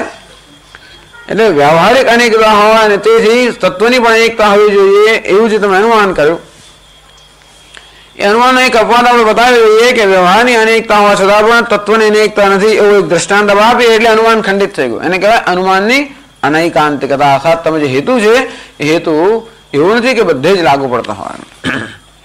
અને એટલે આકાશના દૃષ્ટાંતથી જે પેલું અનુમાન પેલા કહ્યું કે વ્યવહારમાં નામ ભિન્ન છે, બધા લોકોના નામ ભિન્ન છે, રૂપ ભિન્ન છે, કાર્ય ભિન્ન છે, માટે તાત્વિક રીતે ભિન્ન હોવા જોઈએ. તો સમજાવે છે કે એવા નામ રૂપ અને કાર્ય ભિન્ન હોવા છતાં પણ તત્વમાં ભેદ હોતો નથી. એનો દ્રષ્ટાંત આપે છે આકાશ.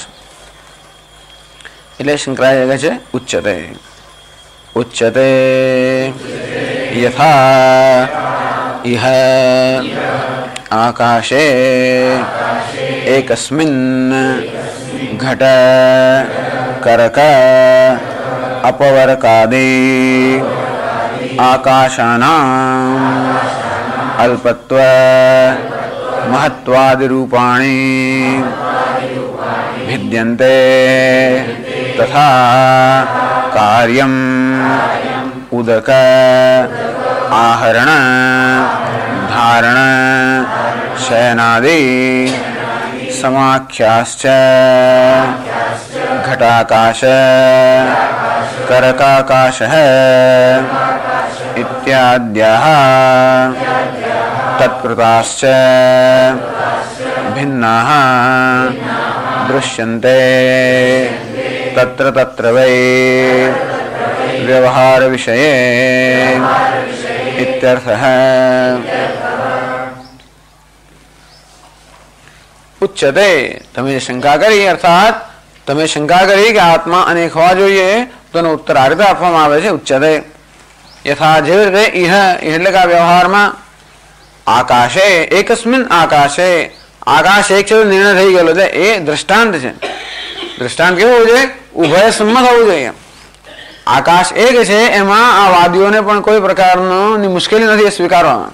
એ ન સ્વીકારે તો આગળ વધાય નહીં આપવાથી કે ઉભા રહો ભાઈ આકાશ એક છે એવું કોણે નક્કી કર્યું પણ નસીબ જોગે આકાશ એક છે એવું નક્કી થઈ ગયેલું છે।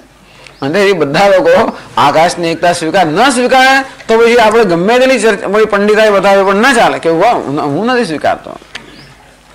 ઘણા લોકો સીધે સીધું કહે છે કે હું નથી સ્વીકારતો માટે તમારી વાત હશે હું નથી સ્વીકારતો એટલે દ્રષ્ટાંત જો પેલા એમ કર્યું પણ કોણે કોણે એમ કર્યું એટલે આપણે દ્રષ્ટાંત આપ્યું કોઈનું તરત આવે ના ના કોણે કોઈ એને એમ કર્યું અને દ્રષ્ટાંત જ ના સ્વીકારે તો આપણે આગળ વાત ચાલે છે ને। એટલે તમારે કોઈનું ખંડન કરવું હોય તો દ્રષ્ટાંતનું જ ખંડન કરવું અને એ જ થતું હોય છે। આપણે જાણતા નથી આપણે કર્યું પણ થતું જાય છે। આખા વ્યવહારમાં જે પ્રકારની રીતો આપણે અપનાવવા હોય છે એવી જ રીતો બધી અપનાવવામાં આવતી હોય છે। પરંતુ આકાશ દૃષ્ટાંત છે એ એક છે અને એની અનેકતા એ ખરેખર આરોપિત છે ભ્રામક છે એ વસ્તુ સ્વીકારી લેવામાં આવી છે કે આકાશના વિભાગ થઈ શકે નહીં।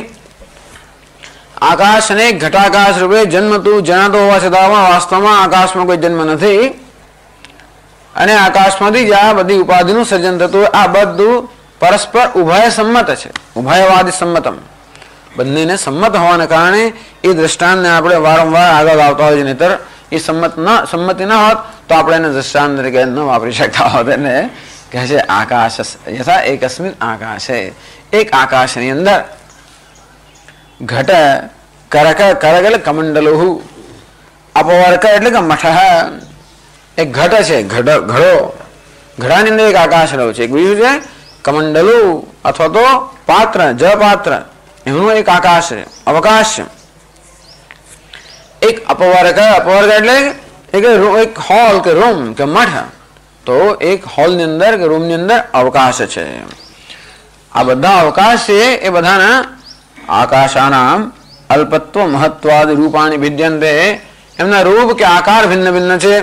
અર્થાત પેલા કમંડલુમાં રહેલું આકાશ નાનકડું છે ઘડામાં રહેલું આકાશ વળી થોડું મોટું છે અને રૂમમાં રહેલું આકાશ વળી મોટું છે। અલ્પત્વ મહત્વાદી એક અલ્પ આકાશ છે બીજું મહાન આકાશ એક નાનું છે એક મોટું છે। આમ નાનું મોટું આ પ્રકારના એમના રૂપ કે આકાર ભિન્ન ભિન્ન છે। તથા કાર્ય એમનું કાર્યમાં ભિન્ન ભિન્ન છે।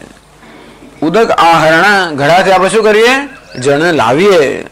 એ જમાનામાં નદીમાંથી કે તળાવથી જળ લાવતા હોય કે કુવામાંથી તો ઘડામાં જળ ભરીને લાવે એટલે ઘડો શેના માટે વપરાય ઉદક આહરણમ અર્થાત જળને લાવવા માટે। કમંડળું હોય કે બીજું પાત્ર હોય એમાં શું કરીએ આપણે જળ ભરીએ અંતેથી ઉદક ધારણમ અંતેથી જળને આપણે રાખવા માટે બીજાનો પ્રયાસ એટલે બીજાનું કાર્ય શું છે જળને ધારણ કરવું। આમ એક આકાશ ઘટાકાશ છે એનું કાર્ય શું છે તો કે જળ લાવવું।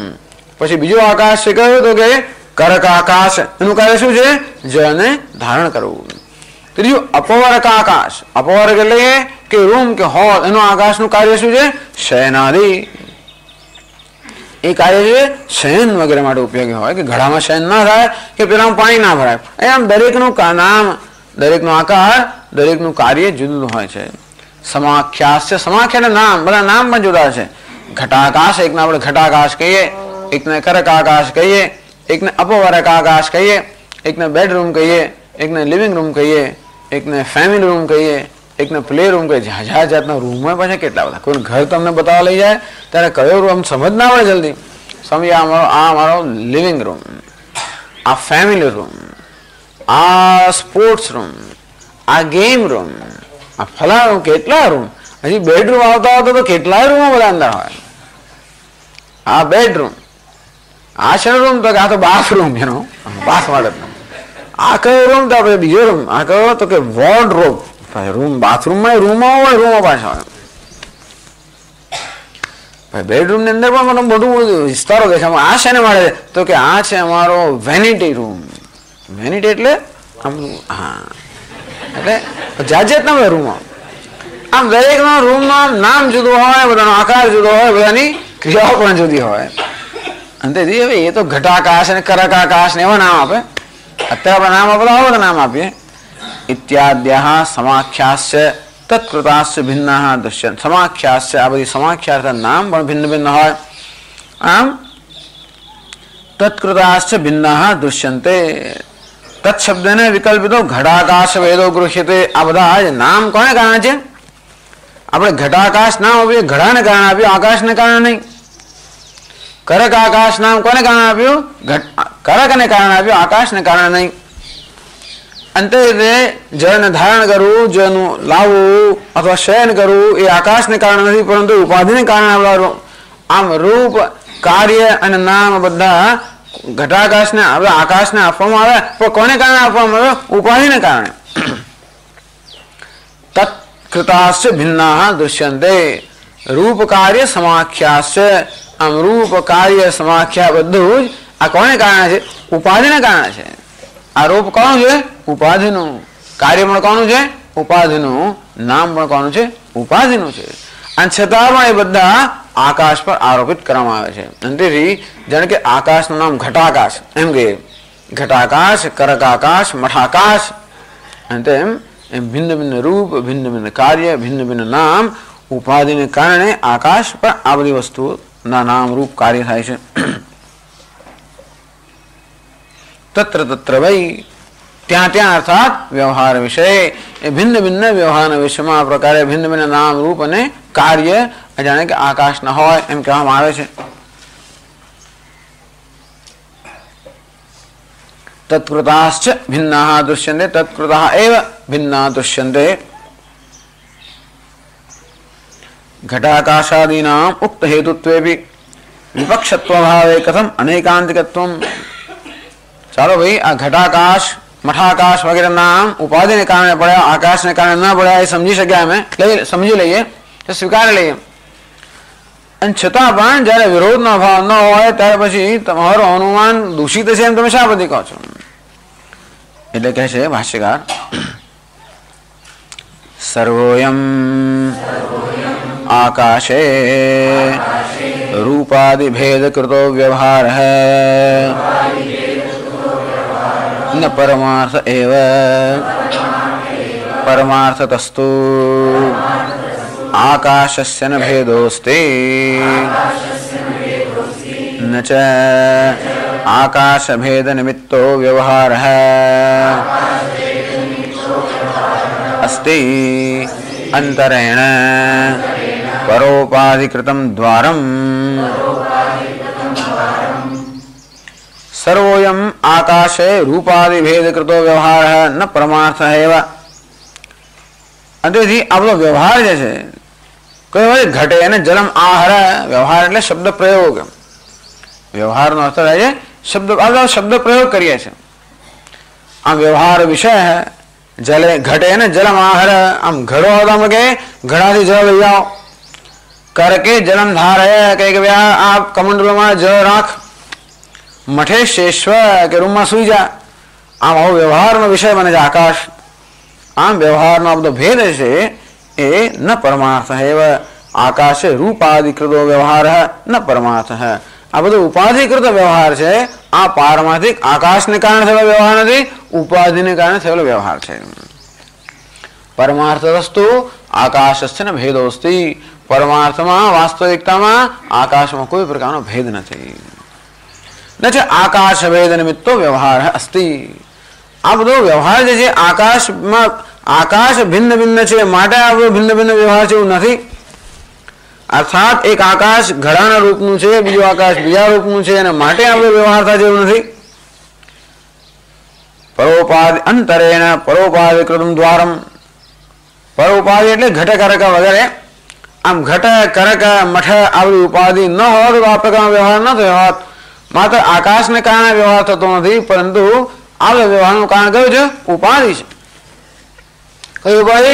ઘડા રૂપી ઉપાધિ, કમંડલ રૂપી ઉપાધિ અથવા રૂમ રૂપી ઉપાધિ. આ ઉપાધિ રૂપી દ્વાર જો ન હોત, આ ઉપાધિ કારણ ન હોત તો ક્યારે પણ આ બધો વ્યવહાર ન થયો. અર્થાત આ બધો વ્યવહાર કોઈ આકાશને કારણે નથી, આ બધો વ્યવહાર ઉપાધિને કારણે છે. પરમાર્થ વસ્તુ આકાશ ને ભેદોસ્તી. ભલે ને ઘટાકાશ મઠાકાશ એવું નામ આપતા હોય ત્યારે પણ આકાશમાં કોઈ પ્રકારનો ભેદ પડતો નથી. ભલે આકાશના કાર્ય જુદા જણાતા હોય છતાં પણ આકાશમાં કોઈ ભેદ નથી. ભલે આકાશના રૂપ કે આકાર ભિન્ન ભિન્ન જણાય તો પણ આકાશમાં કોઈ ભેદ નથી. આ બધો ભેદ ક્યાં છે? ઉપાધિમાં છે. પરંતુ અજ્ઞાની પુરુષ ઉપાધિમાં રહેલા ભેદને આકાશ પર આરોપિત કરીને માને છે કે બધા આકાશમાં ભેદ છે.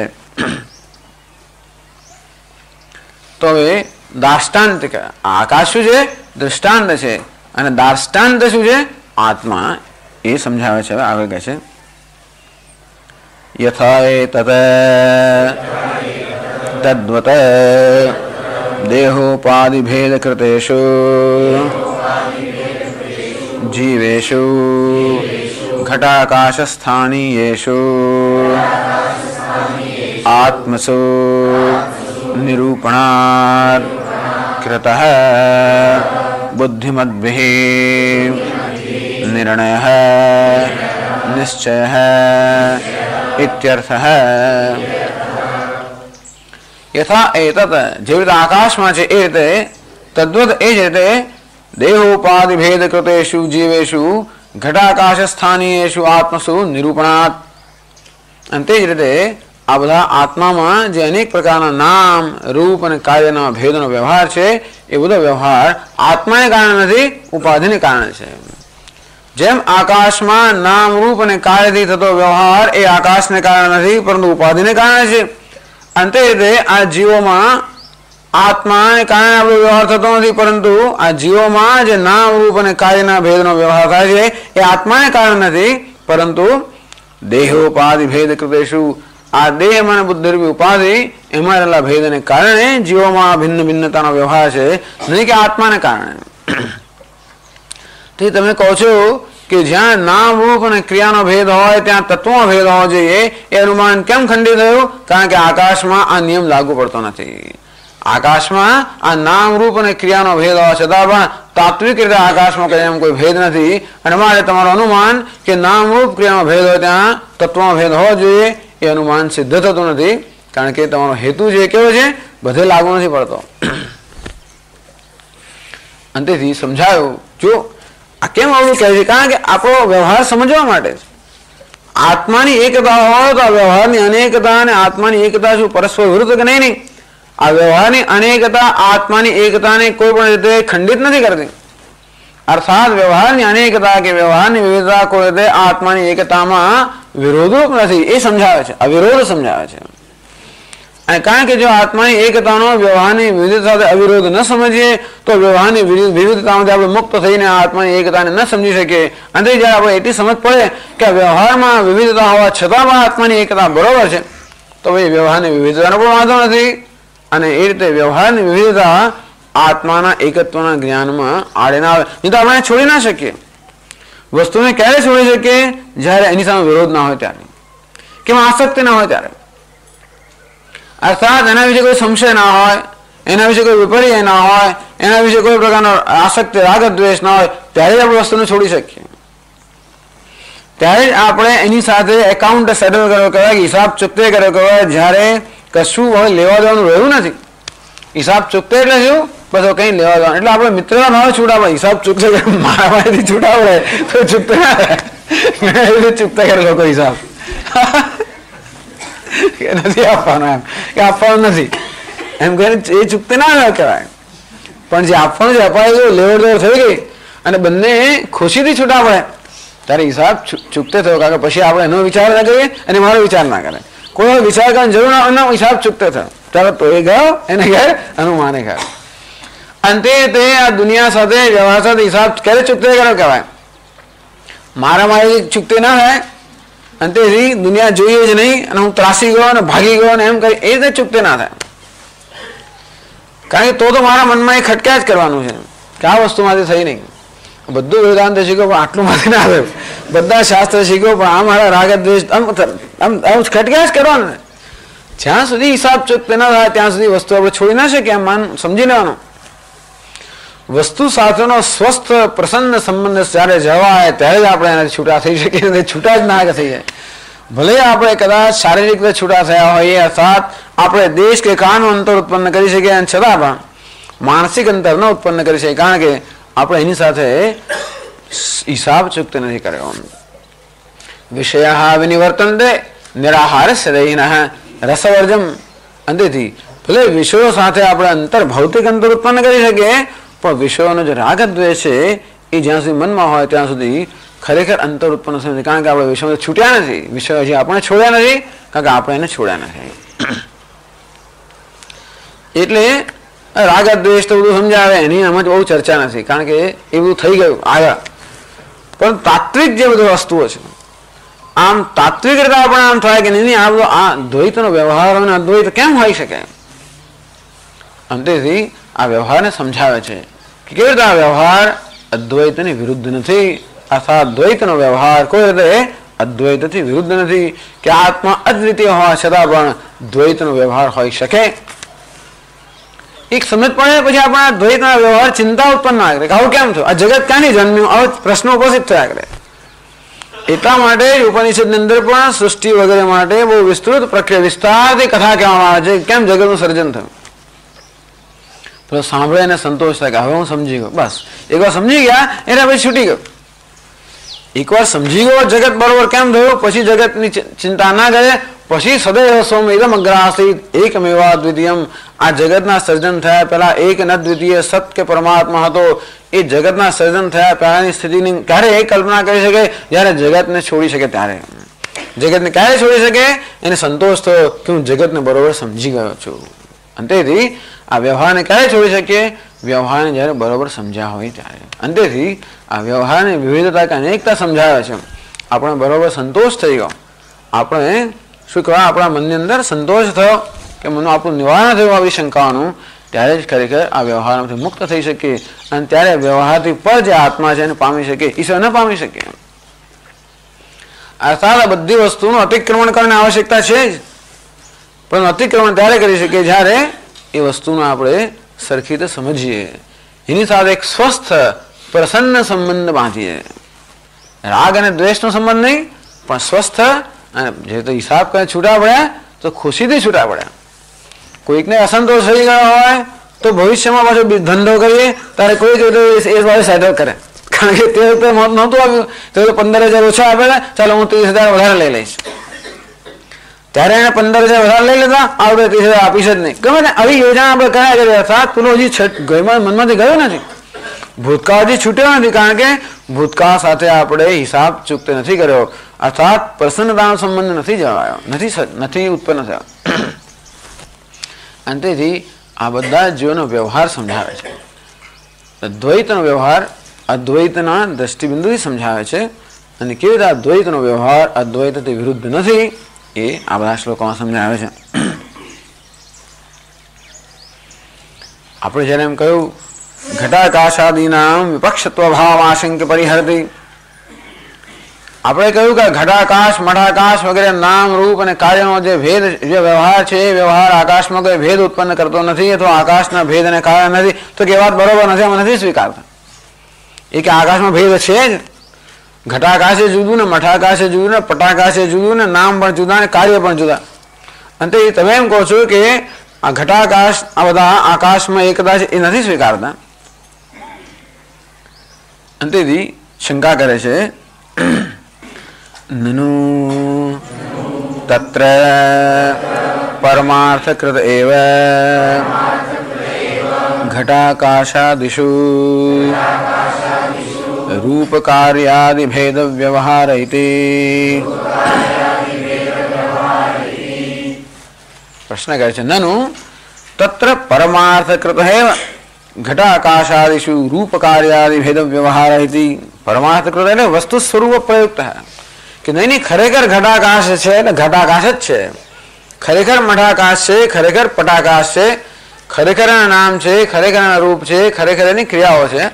પરમાર્થકૃત એવ ઘટાકાશાદિષુ रूपादि रूप कार्यादि भेद व्यवहार है। आम घटाकाश मठाकाश वगैरह अंदर जे रूपनो नामनो कार्यनो जो भेदनो व्यवहार है ए वास्तविक है અને કલ્પિત નથી, ઔપાધિક નથી, વાસ્તવિક છે એમ કહે છે। ઘટાકાશાદિ આકાશસ્ય વિકારઃ અવયવાયતિ અંગીકારાत् તત્રાવિભેદસ્ય તાત્વિકત્વાत् ન વિપક્ષરાયતિ શ્લોકસ્ય વ્યાવર્ત્યમ ચોદ્યમ ઉત્થાપયતિ નનુ ઇતિ।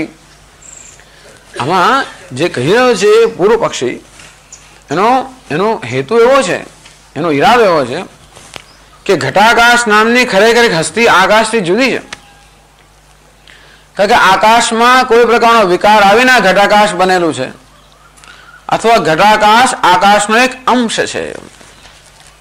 ક્યાં બે રીતે હોય, જો ઘટાકાશ ખરેખર એટલે આકાશ ખરેખર અનેક બધા ઘડામાં વિભક્ત થઈ ગયો હોય તો ઘટાકાશને શું કહેવાય? આકાશનો એક અંશ કે અવયવ કહેવાય। જેમ સોનાનો ઉમળો પિંડ હોય આપણે ટુકડા ટુકડા કરી નાખીએ તો સોનાનો પ્રત્યેક નાનો ટુકડો એ પેલા પિંડનો શું કહેવાય? અંશ કહેવાય, એને આપણે કહીએ એનો અવયવ કહેવાય। અથવા સોનાનો એક પિંડ હોય એને ભિન્ન ભિન્ન આકાર આપણે આપીએ તો પેલો આકાર જે શું કહેવાય? સોનાનો વિકાર કહેવાય। અંતે રીતે એમ માની શકાય કે આ ઘટાકાશ છે, આકાશ પોતે જ વિકૃત થઈને ઘટાકાશ રૂપનું બની ગયું હોય, અથવા આકાશના વિભાગ પડીને આકાશના અનેક વિભાગ થઈ ગયા હોય તો ક્યાં તો આકાશમાં વિકાર પરિવર્તન આવીને ઘડાના રૂપનું ઘટાકાશના રૂપ બની ગયું હોય તો એને આપણે કહીએ કે આકાશનો વિકાર થયો। સમજાય શંકરાચાર્ય પોતે જ। અને ક્યાં તો આકાશમાં અનેક વિભાગ પડી ગયા હોય, વાસ્તવિક વિભાગ પડી ગયા હોય તો એમ કહેવાય કે ઘટાકાશ આકાશનો એક અવયવ છે। જો તમે એવું સિદ્ધ કરી શકો કે ઘટાકાશ આકાશનો વિકાર છે કે અવયવ છે તો વ્યવહાર સત્ય સમજાય। ઘટાકાશાદિ આકાશસ્ય વિકારઃ અવયવાયતિ અંગીકારાत्, જો આપણે એવો અંગીકાર કરીએ, એવું સ્વીકાર કરીએ કે ઘટાકાશ એ આકાશનો વિકાર છે કે અવયવ છે, તત્રાવિભેદસ્ય તાત્વિકત્વાत्, તો ભલે આકાશમાં ભેદ ન હોય પરંતુ એના વિકારમાં ભેદ છે। જે માટીનો પિંડ એક છે છતાં માટીમાંથી ઘડાઓ બને તો ઘડામાં અનેકતા છે, તેથી પ્રત્યેક ઘડો બીજા ઘડા કરતા જેમ જુદો હોય તેમ આકાશમાં જ વિકાર આવીને અનેક ઘટાકાશો બન્યા હોય તો ભલે આકાશ એક હોય છતાં પણ ઘટાકાશ બીજે ભિન્ન હોઈ શકે। એટલે આકાશની એકતાને કારણે તમે ઘટાકાશની એકતા કેમ કહો છો? આપણે કે આકાશ તો એક છે, ભલે આકાશ એક રહ્યો પરંતુ એ આકાશ જ માં પરિણામ આવીને કે વિકાર થઈને જો ઘટાકાશો બન્યા હોય તો આકાશની એકતા હોવા છતાં પણ ઘટાકાશ અનેક હોઈ શકે। જેમ માટીની એકતા, માટીના પિંડમાં એકતા હોવા છતાં પણ ઘડાઓની ભિન્નતા હોય તો પ્રત્યેક ઘડો બીજા ઘડા કરતા ભિન્ન છે। અંતે ભલે આકાશ એક હોય છતાં પણ જો આકાશમાં વિકાર આવીને ઘટાકાશ બની હોય તો પ્રત્યેક ઘટાકાશ બીજા ઘટાકાશ કરતા ભિન્ન હોય અને તો પછી એમના નામ રૂપ અને કાર્યનો ભેદ વ્યવહાર છે એ ખરેખર એમની ભિન્નતા પ્રગટ કરે છે અને નહીં કે ઔપાધિક ભેદ। એટલે તાત્વિક ભેદ છે, ઔપાધિક ભેદ નથી। આ દલીલ સમજવા જેવી છે, એટલે આમ કે ગમે તેવી નથી, બુદ્ધિપૂર્વકની દલીલ છે। અમે કહીએ છીએ કે આકાશમાં ખરેખર વિભાગ પડી ગયા, અમે કહીએ છીએ કે આકાશમાં ખરેખર પરિવર્તન આવીને ઘટાકાશ બન્યું। અંતેથી ભલે આકાશ એક હોય તો પણ આ ઘટાકાશ પરસ્પર ભિન્ન છે। અંતેથી એ નામ રૂપ અને કાર્ય એના જે ભેદ છે વાસ્તવિક ભેદ છે, ઔપાધિક ભેદ નથી। અને તમે જે કહ્યું આકાશનું દૃષ્ટાંત આપીને તમે કહ્યું કે તે આત્મા પણ એક છે, આવી વ્યવહારની અનેકતાઓ છતાં એ દૃષ્ટાંત સિદ્ધ થતું નથી, કારણ કે આકાશ ભલે દૃષ્ટાંત હોય તો પણ આ ઘટાકાશ વગેરેના વિકારોમાં કે અવયવમાં અનેકતા હોવાને કારણે એ રીતે આત્માના પણ વિકાર થઈ ગયો હોય કે આત્મા જીવ બની ગયો હોય કે આત્માના ટુકડા ટુકડા થઈને અનેક જીવ બની ગયા હોય તો આ જીવો ક્યાં તો આત્માનો વિકાર છે કે આત્માનો અવયવ છે। અંતેથી જે બધો ભેદ વ્યવહાર છે એ વાસ્તવિક છે। આ રીતે શંકા છે। નાનું તત્ર પરમાર્થ કૃતૈવ ઘટાકાશાદિષુ રૂપકાર્યાદિ ભેદ વ્યવહાર ઇતિ। અંતેથી અમે કહીએ છીએ, પૂર્વ પક્ષી કહે છે કે આ ઘટાકાશ મઠાકાશ વગેરે રૂપનો કાર્યનો અને નામનો જે વ્યવહાર છે એ બધો પરમાર્થ કૃત વાસ્તવમાં જ ઘટાકાશ છે, એટલે કે વસ્તુ સ્વરૂપ પ્રયુક્ત હૈ। ખરેખર આકાશ આવું બની ગયું હોવાને કારણે એ વ્યવહાર એ એના વસ્તુના એટલે કે એ વસ્તુના સ્વરૂપને કારણે છે, ઉપાધિને કારણે। બે પ્રકારના વ્યવહાર આપણે કહે ને, वस्तु स्वरूप प्रयुक्त व्यवहार है, उपाधि प्रयुक्त व्यवहार है કે તો વસ્તુ એવી બની ગઈ હોય એટલા માટે વ્યવહાર છે કે ઉપાધિને કારણે વ્યવહાર છે. આપણે એમ કહીએ કે ઉપાધિક વ્યવહાર છે, ખરેખર આકાશ બની નથી ગયો, પરંતુ ઘડા મઠ વગેરે ઉપાધિને કારણે વ્યવહાર નામ રૂપ ને કાર્ય છે. એ કે નહીં આકાશ એમ બની ગયું છે અને માટે એ વસ્તુ સ્વરૂપ પ્રયુક્ત વ્યવહાર છે, નહીં કે ઉપાધિ પ્રયુક્ત. આકાશસ્ય નિર્વિકારત્વમ નિરવયવત્વમ છે લોક સિદ્ધમ ગૃહીત્વા પરિહરતી કે નહીં આકાશ નિર્વિકાર છે અને આકાશ નિરવયવ છે એ લોક સિદ્ધ છે. કહ્યું એ પ્રમાણે આકાશનું દૃષ્ટાંત કેવું છે? ઉભય સંમત, ઉભયવાદી સંમત. અને બધા વાદીઓ સ્વીકારે છે કે આકાશ કેવું છે? નિર્વિકાર છે, અર્થાત આકાશમાં વિકાર ન થઈ શકે. આકાશ કેવું છે? નિરવયવ, અર્થાત આકાશના ભાગલા ન પડી શકે. એ બધા જે સ્વીકારે છે એ લોક સિદ્ધમ ગૃહીત્વા સર્વમાં સિદ્ધ છે એનું ગ્રહણ કરીને આ શંકાનો પરિહાર કરે છે. નહીં તદસ્તિ કહે છે. પછી આ શ્લોક સમજાવે છે. 7મા શ્લોકમાં એનો જવાબ આપે છે. નાકાશસ્ય ઘટાકાશઃ વિકારાવયવૌ યથા નૈવાત્મનઃ સદા જીવઃ વિકારાવયવૌ તથા ન આકાશસ્ય ઘટાકાશઃ વિકાર અવયવ યથા. જેવી રીતે આ ઘટાકાશ છે એ આકાશનો વિકાર પણ નથી કે અવયવ પણ નથી, એ લોક સિદ્ધ વસ્તુ છે, એને સિદ્ધ નથી કરતા. પણ બધામાં જાણીતું છે, બધા લોકોએ સ્વીકારેલું છે કે આકાશ જે છે એના ભાગલા પણ ન પડી શકે, આકાશના વિકાર પણ ન થાય. માટે ઘટાકાશ જે છે એ મહાકાશનો વિકાર પણ નથી કે અવયવ જેમ નથી. તે રીતે નૈવ આત્મનઃ સદા જીવ વિકારાવયવૌ તથા.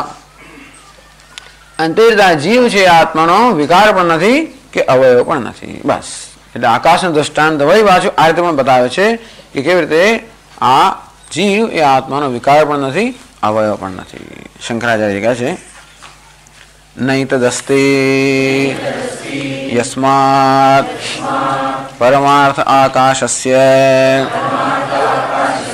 ઘટાકાશઃ ન વિકારઃ યથા સુવર્ણસ્ય रुचकादिः यथा वा अपां फेन बुद्बुदहिमादिः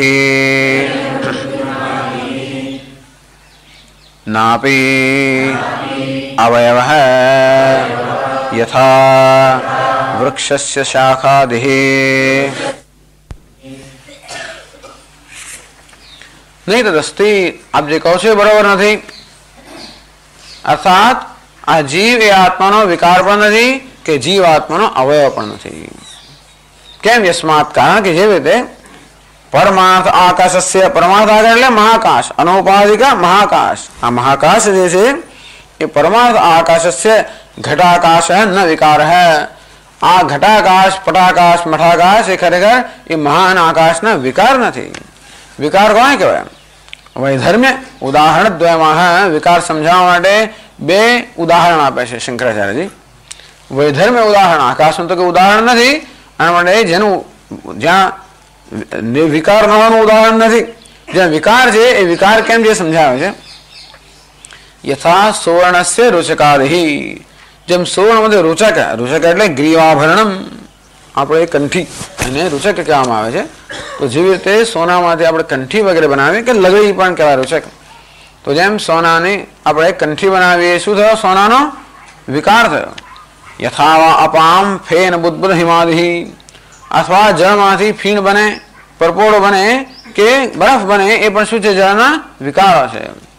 આમ જળ ખરેખર પોતાના મૂળ સ્વરૂપનો ત્યાગ કરીને અન્ય સ્વરૂપ ગ્રહણ કરેલ એને શું કહેવાય છે? પરિણામ કે વિકાર. દૂધ જેવી રીતે પોતાના મૂળ સ્વરૂપનો ત્યાગ કરીને અન્ય સ્વરૂપ ગ્રહણ કરેલ, જેવી રીતે દહીં અને શું કહેવાય? વિકાર કહેવાય. અને તે રીતે આ સુવર્ણ પણ પોતાના મૂળ રૂપનો ત્યાગ કરીને, મૂળ આકારનો ત્યાગ કરીને અન્ય આકાર ધારણ કરે છે. કે જળ પણ પોતાના મૂળ રૂપનો ત્યાગ કરીને અન્ય રૂપ ધારણ કરે છે, અને તેથી શું કહેવાય? વિકાર.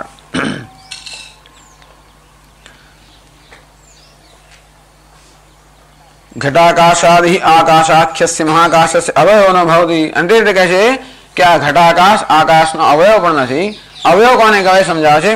યથા નાપી અવયવ યથા વૃક્ષસ્ય શાખાદિ, જેમ શાખા પત્ર વગેરે એ વૃક્ષના અવયવો છે.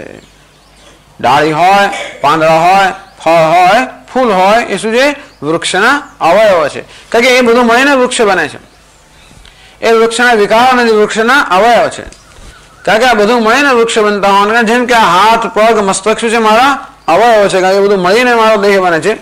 અને તે રીતે આ વૃક્ષના શાખા પત્ર વગેરે શું છે? વૃક્ષના અવયવ છે. આ રીતે ઘટાકાશ મહાકાશનો અવયવ પણ નથી, અને ઘડો વગેરે માટીના જેમ વિકાર છે એમ ઘટાકાશ મહાકાશનો વિકાર પણ નથી. તો એ જ કહે છે આગળ, ન તથા આકાશસ્ય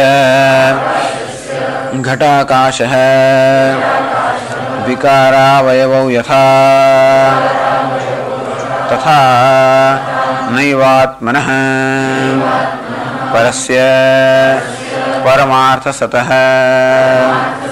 મહાકાશસ્થાનીયસ્ય ઘટાકાશસ્થાનીયો જીવઃ સદા સર્વદા યથોક્ત દૃષ્ટાંતવત ન વિકારઃ નાપી અવયવઃ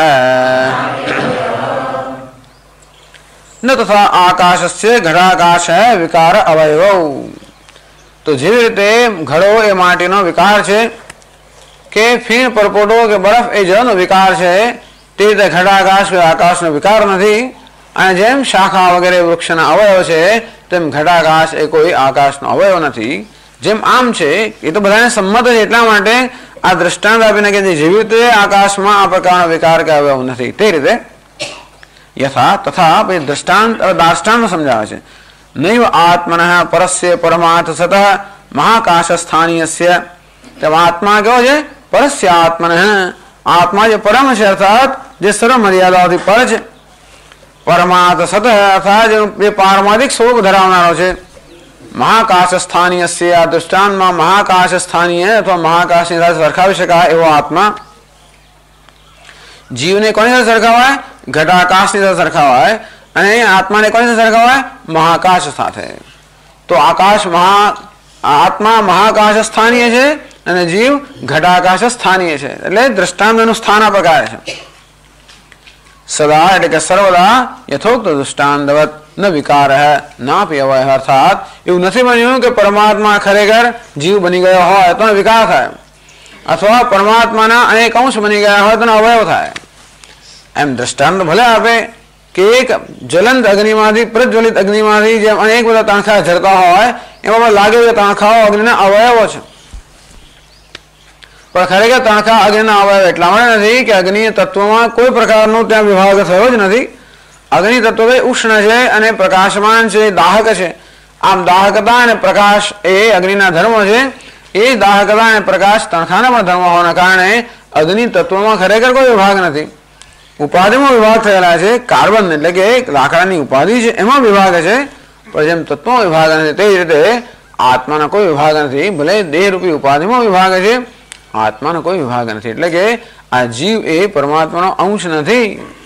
બધા લોકો કહે જ કરે કે સ્વામીજી આ જીવ તો પરમાત્માનો અંશ જ છે, એમ તે રીતે, પણ એ રીત નથી. અર્થાત પરમાત્મા તો જ પરમાત્મા કહેવાય જ્યારે એના અંશ ના થઈ શકે. પરમાત્માનો ખંડન થઈને જો અંશ થઈ જતો હોય એને પરમાત્મા કેમ કહેવાય?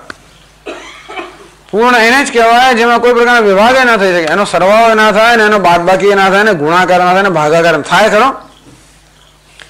ઇન્ફિનિટી, ઇન્ફિનિટી શું કહેવાય? અનંત. એને શું કહેવાય? ઇન્ફિનિટ. ઇન્ફિનિટ એટલે શું? અનંત. એને અનંતમાં અનંત ઉમેરીએ તો અનંત રહે, એમાં બાદ કરીએ તો અનંત રહે, એને ગુણીએ તો અનંત રહે, એને ભાગીએ તો અનંતમાં ઉમેરો કરશો તો અનંત રહે. અનંતમાંથી કશું બાદ કરો તો અનંત રહે, અનંતમાં કઈ ગુણાકાર કરો તો અનંત રહે, અનંતને ભાગાકાર કરો અનંતમાં ભાગ્યા 2 એટલે અનંત, અનંત ગુણ્યા 2 એટલે પણ અનંત, અનંત વત્તા 2 એટલે પણ અનંત, અનંત ઓછા 2 એટલે અનંત. અર્થાત અનંત વસ્તુ કોઈ વ્યવહાર માટે ઉપલબ્ધ જ નથી. એનો અર્થ એવો જ થયો જેમાં ગુણાકાર ભાગાકાર સરવાળો બાદબાકી ન થઈ શકે, એનું નામ જ અનંત કે પૂર્ણ. અને તેથી જેના વિભાગ ન થઈ શકે એનું નામ જ પરમાત્મા. તો કેવી રીતે લોકો આત્માને જીવના આત્માનો અંશ કેમ માની શકે? એમ કરીને આપણે જીવનો આત્માનો અંશ માને પોતાની અલ્પતાનો સ્વીકાર તો કરીએ છીએ ખરા, પણ આત્માની મહત્તા પર આઘાત કરીએ છીએ ને. આમ પોતાની નમ્રતા માટે પોતાની અલ્પતાનો સ્વીકાર કરીને પરમાત્માની મહત્તા પર આઘાત કરી છે, આપણે નહીં સમજતા. એટલે જે આચાર્યો જીવને આત્માનો પરમાત્માનો અંશ માને છે એ લોકો પોતાના અલ્પતાનો સ્વીકાર કરે છે, વ્યવહારનો સ્વીકાર કરીને એમ નથી સમજતા કે પરમાત્માની મહત્તા પર આઘાત થાય, કારણ કે પરમાત્માને આપણે વિભક્ત કરી નાખ્યો. જેમાં વિભાગ થઈ શકે પરમ કેમ હોઈ શકે? આ સ્વયં માનતા હોય કે પરમાત્મા ખરે જીવ બની ગયો અને એને જીવ એને આત્મા અનુપ્રવિશ્ય નામ રૂપે વ્યાકરવાણી હતી. આમ આ જીવ બની જઈને હું આ બધા નામ રૂપનો વિસ્તાર કરીશ. તત્સૃષ્ટવા તદેવાનુપ્રાવિશત, હું સર્જન કરીને એમાં પ્રવેશ કર્યો. આ પ્રવેશ વાસ્તવિક હોય તો ભગવાન કેવો બની ગયો? જીવ બની ગયો. જો જીવ બની જ ગયો હોય તો હવે ઈશ્વર રહ્યો જ નથી, અંતેથી એનો વિકાર આવી ન શકે. પૂર્ણ એને જ કહેવાય જેમાં કોઈ વિકાર ના આવી શકે, જેમાં કોઈ ગુણાકાર બાદ બાકી ભાગાકાર ન થઈ શકે. અંતેથી